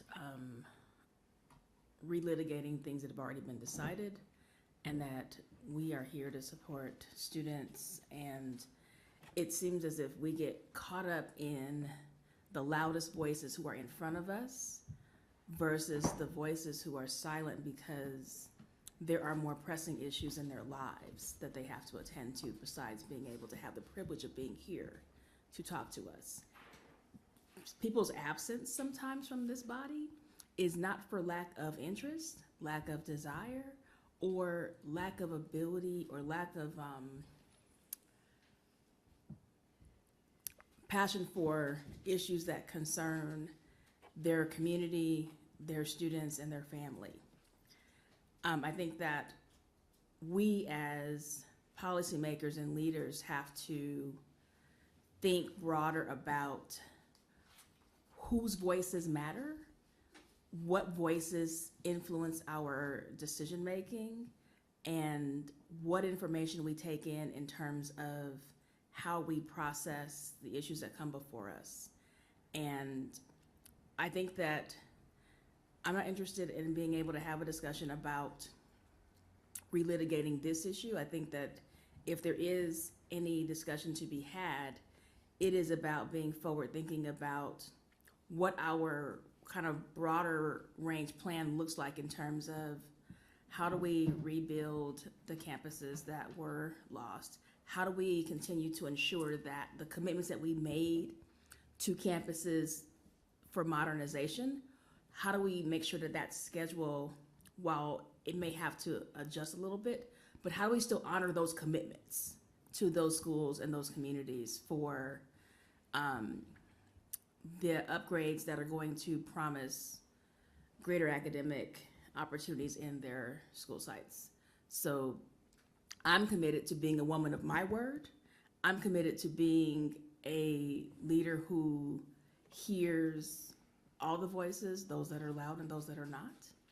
And I want us to think smarter about how we move forward versus being impulsive. Is there anybody else? Okay, Ms. Bailey and then Ms. Kenny. Wow. This is a very powerful discussion that we're having here. And thank you, Dr. Velasquez. You said what you said very well. You know, one of the things that I do know is that in all of our deliberations and considerations and, you know, how we move through having our discussions, we never stop to really examine what staff's position is on something that we need to do. Now, I know I talk a lot about staff, but y'all, I was staff here for 14 years. And I served in various departments, starting with the superintendent's office. And I know exactly what it is like to have to try to balance everything that they're trying to balance, and to have a body like this, a governing body like this, not able to stick to their decisions.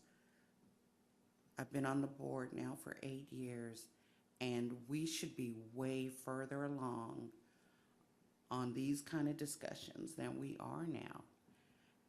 And I am absolutely adamant about the fact that we made an agreement with the city. We have a contract.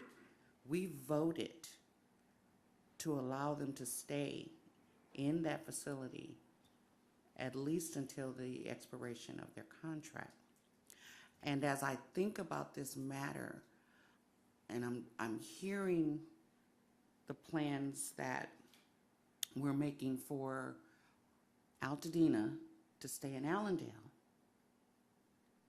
and then there's no other space available for swing space.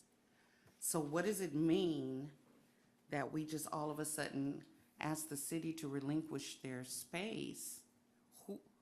By the time we get that set up, like, I'm just trying to understand, it'll be 2027. So why go down that rabbit hole? We need to stick to our original decision, stop doing this to ourselves, stop doing this to community stakeholders and partners, stop doing it to staff. I'm sure they're tired of doing the cha-cha with us, you know? And let's just keep thinking and moving and pressing forward. What is another plan that we can't wait until 2027 to go in and fix that building up, to either return it to a classroom space or start discussing our original idea of maybe moving the district office there? So, I mean, there's a lot of moving parts. And instead of us jumping at every idea that someone throws at us, and they all have potential. Don't get me wrong, I'm not saying that anything is bad, They all have potential, they all deserve consideration, but when it comes to decisions that we've already made, and by the time we do anything, that lease will have expired. And then we could start discussing how we want to move forward. That is the time. Next year would be the time to start discussing how we want to move forward. Because, I don't know, maybe by then we'd have another facility up and running. So I would like for us to just sit back, let staff decide on how they see the forward movement of dealing with these bond modern school modernizations, and what they present to us. I think they need to bring some recommendations to us, because this is killing us. When you say you're tired, I mean, I'm sitting here meeting after meeting now. I'm mentally exhausted before I even get here, just looking at the agenda and knowing how the conversation is going to go. And I haven't been wrong yet. So this is good. I mean, I think this helps us to realize that we can do better. We've got to do better. We need the city, we need the community to be able to trust us, especially as leaders. We need our parents to trust us enough as leaders that they don't have to come in here and pile this boardroom and express their anger at our decisions. Because our decisions should be based on staff recommendation. And if there is something that we want to see done outside of that as a board, there's a way to communicate that to staff as well. So we just need to start moving in order, and we need to trust our staff, and we need to do all that we can to regain the trust of this community. And I think this moment is a good time to start. So thank you. Thank you for that, Ms. Kenny. I just want to ask a clarifying question. I believe the student board members said that information was presented to you. I just wondered who presented it. No, they said they had information presented to them. It was presented to us by Dr. Helen Chanhill. Okay, great, thank you. Is there anybody else? Because I have one last thing to say. I'm going to thank Mr. Hardin for talking about vision. I'm a firm believer in a long-term vision for this district.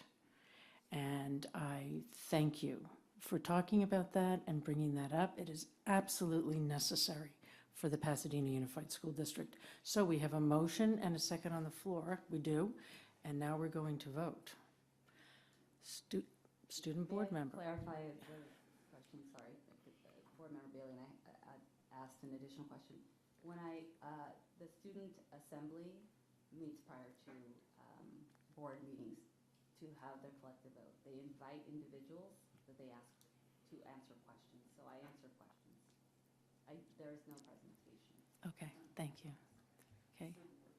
Student To board also member. clarify, we do invite Helen Chanhill, but also we invite all parts of the district. We've worked with so many parts of the district. We've invited to see so many different perspectives, whether it's UTP or principals from schools. We've done campus visits. We've done so much field work and worked with so many different people. Okay, so we're back to voting. Student board member. So Yes. Sorry. I got a little confused. So this No. is, let me Yeah. clarify. Approval of board member request to agendize a board discussion regarding the termination of the lease with the city of Pasadena for the Jefferson campus early. No.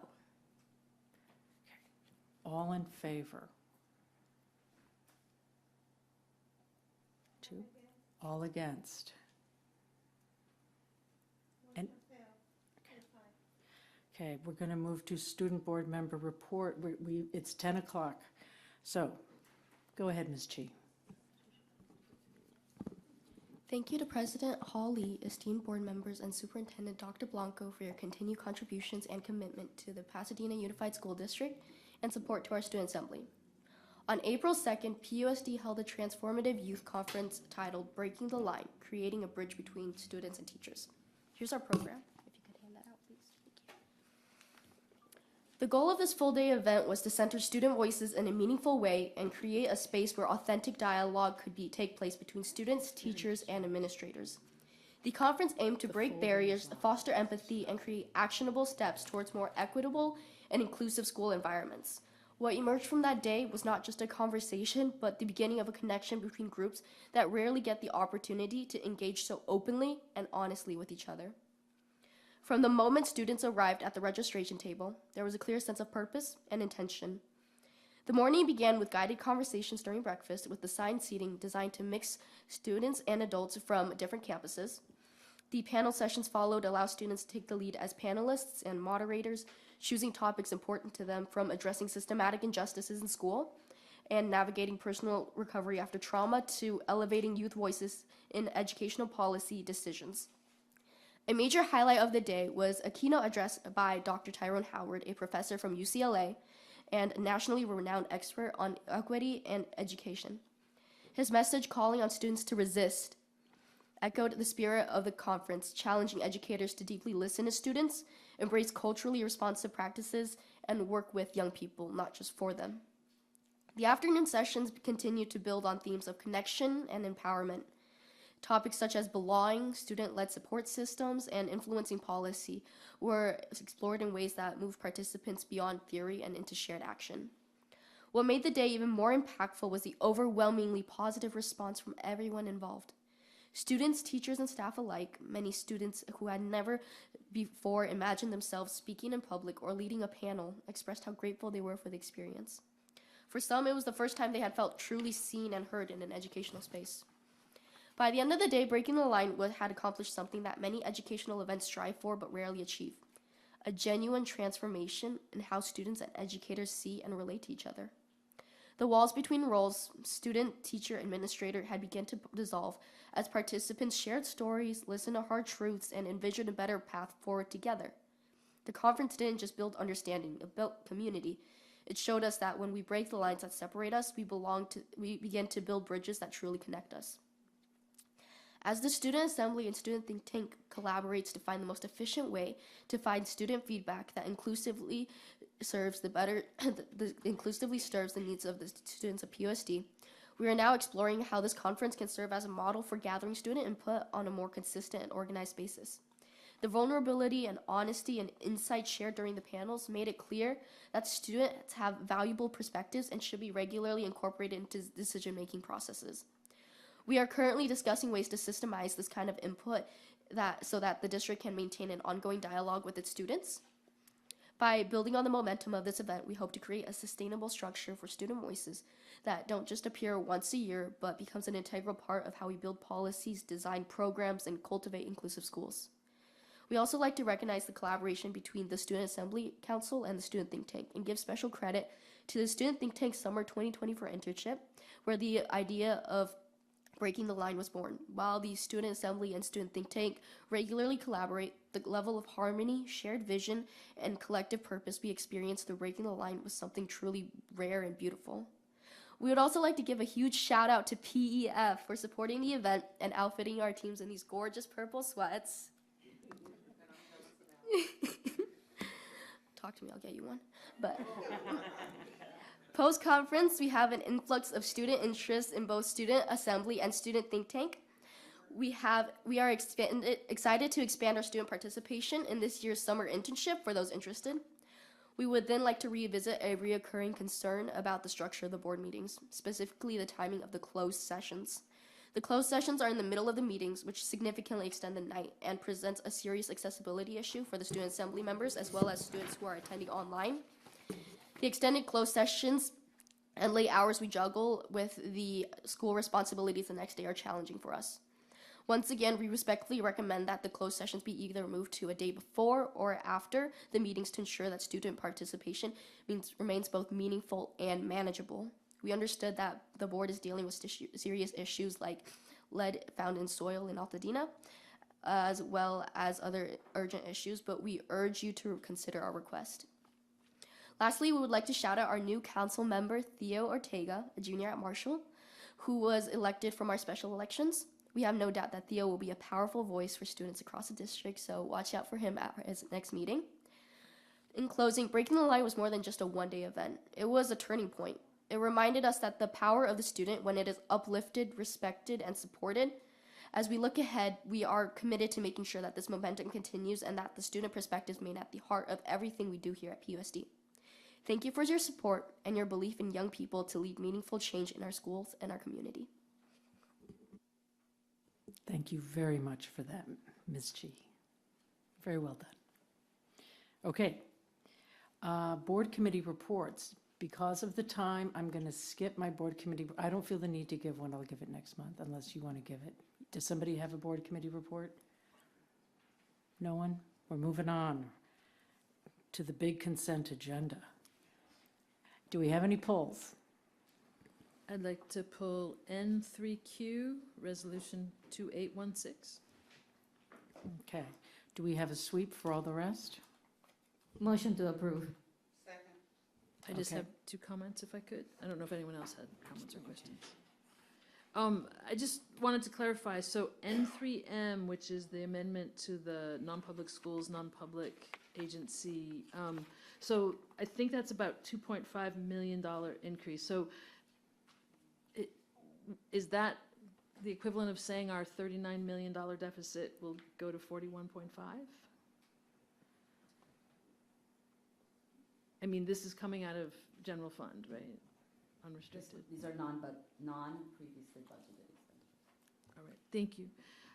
And then I guess I just had a comment on the Ascendancy contract, which was the consultants for special education.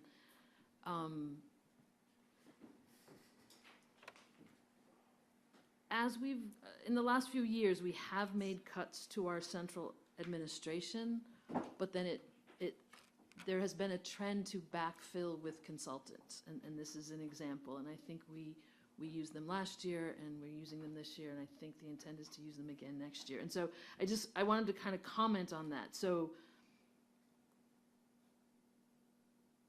that's an interesting phenomena, that we reduce central office, whether it's administration level or others, but then we have to backfill with contractors. And so in the end, I'm not clear that we're saving that money. And so it's just it's a comment. Can I ask a clarifying question? Are our non-public school dollars capacity contracts, and that we're using them if they're needed and not necessarily committing the dollars that as specified specifically in the contract? So for example, if there's a contract for, Acme services, if we end up only using, 1,000 of the $5,000 capacity, you're not paying 5,000, only paying the 1,000. Is that how I understand that? Some of them are, however, we've exceeded those. There is the request. Others, where there is a direct contract due to a settlement or some other agreement, can be done for the exact amount. Thank you. Thank you. Did you have a comment, Superintendent? Yes. So I'll go to the most recent question that Ms. Marshall-McKenzie was asking about. Usually we do budget, like the capacity contracts that you're mentioning, but hopefully, this hasn't happened lately, we give money back in the middle of the year to the general fund or to, SNC if it's coming out of a foster goal. But these contracts now are where more students are being placed or moving in from other school districts, and we don't have enough money in the bucket. And I just didn't want to leave the public with, I'm not saying I disagree with you, Mrs. Kenny, but in the case of that particular contract, we were using the service for our audit and then implementation of the audit, and for consulting in that. one of the consultants, well, two of them that were working with us, we asked them to fill in some gaps where there were not special ed people. So the continuing of their contract could be to do the work that's for the significant disproportionality in the implementation plan for special ed, not to continue working in the role of employees, but we could get you more detail on that, exactly what work they're gonna do. So are we going to vote on the, we did a motion for a sweep and we have a second. All in favor? Oh, student board member? Yes. Okay, all in favor? Okay, 7-0. Okay, now we're going to discuss N3Q here.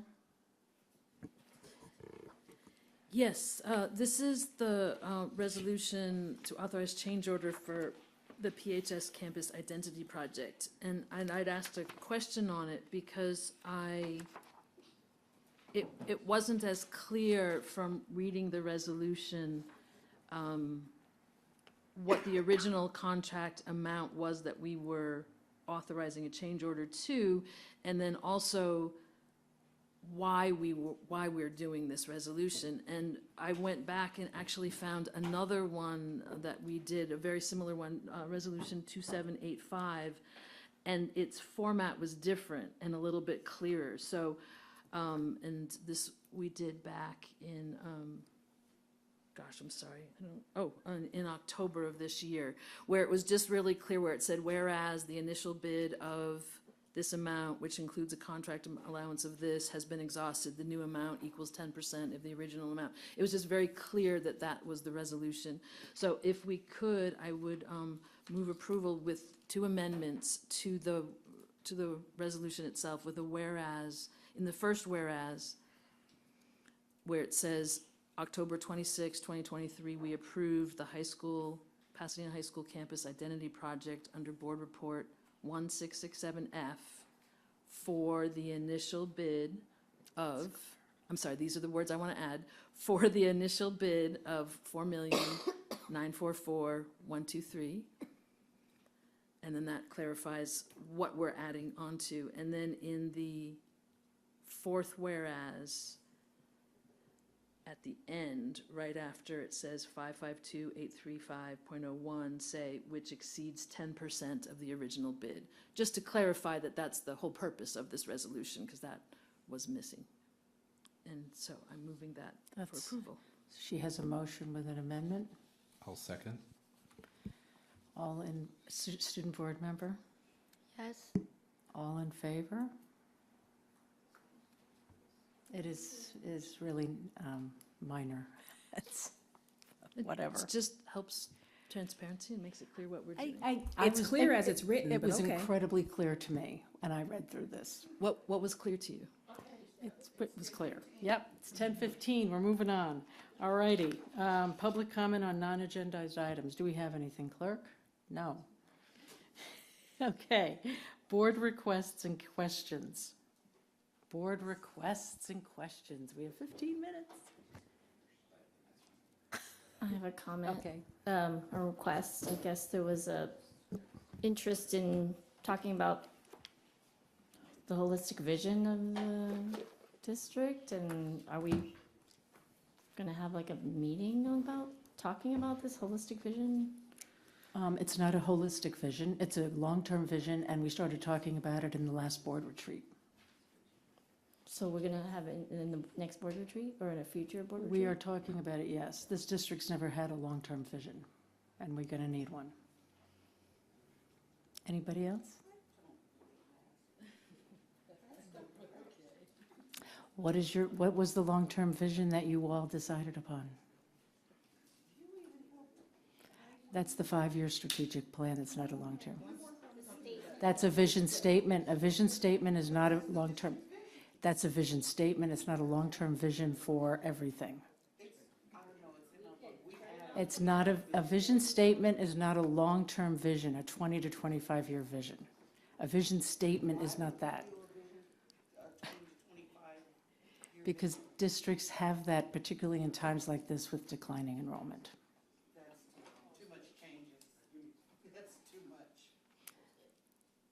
We started talking about it in the retreat. I would recommend we take this to the May 8th retreat and discuss it. Okay, so future board, anybody else? Future board Yes. agenda items. So I would be very interested in a presentation on the special education roadmap blueprint of recommendations. I know that's under development, but Dr. Chan, how are you listening? I'm very excited and also intrigued of the special education roadmap blueprint of recommendations. And so my suggestion would be that to have a presentation of that at some point to give visibility to that, because I think it's important work and the public should see it and understand what it is. That's my request. Alrighty. Yes. We tabled in December our reports on CSGA or whatever the letters are. I've been carrying my notebook week after week. CSBA, that those letters. Yeah, so can we just type it and share email? Yeah, sure. A report of the conferences, because Wait. we are required to give reports after we go to conferences. Usually we've been giving it verbally. Do you want to type up yours? It's just that we tabled it in December and we haven't had the time to retake it. I don't know if everybody's going to want to type something up. It's a bit laborious for some of us. So we want to take, it's okay. We can talk about it in the next meeting. We can put it on the agenda. Okay, great. Okay.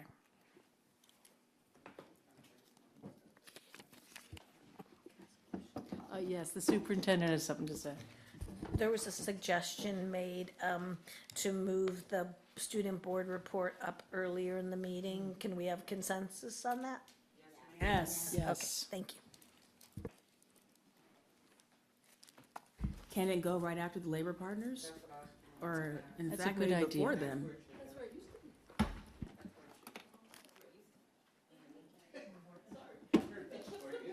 Motion to adjourn? Have a great night, everybody.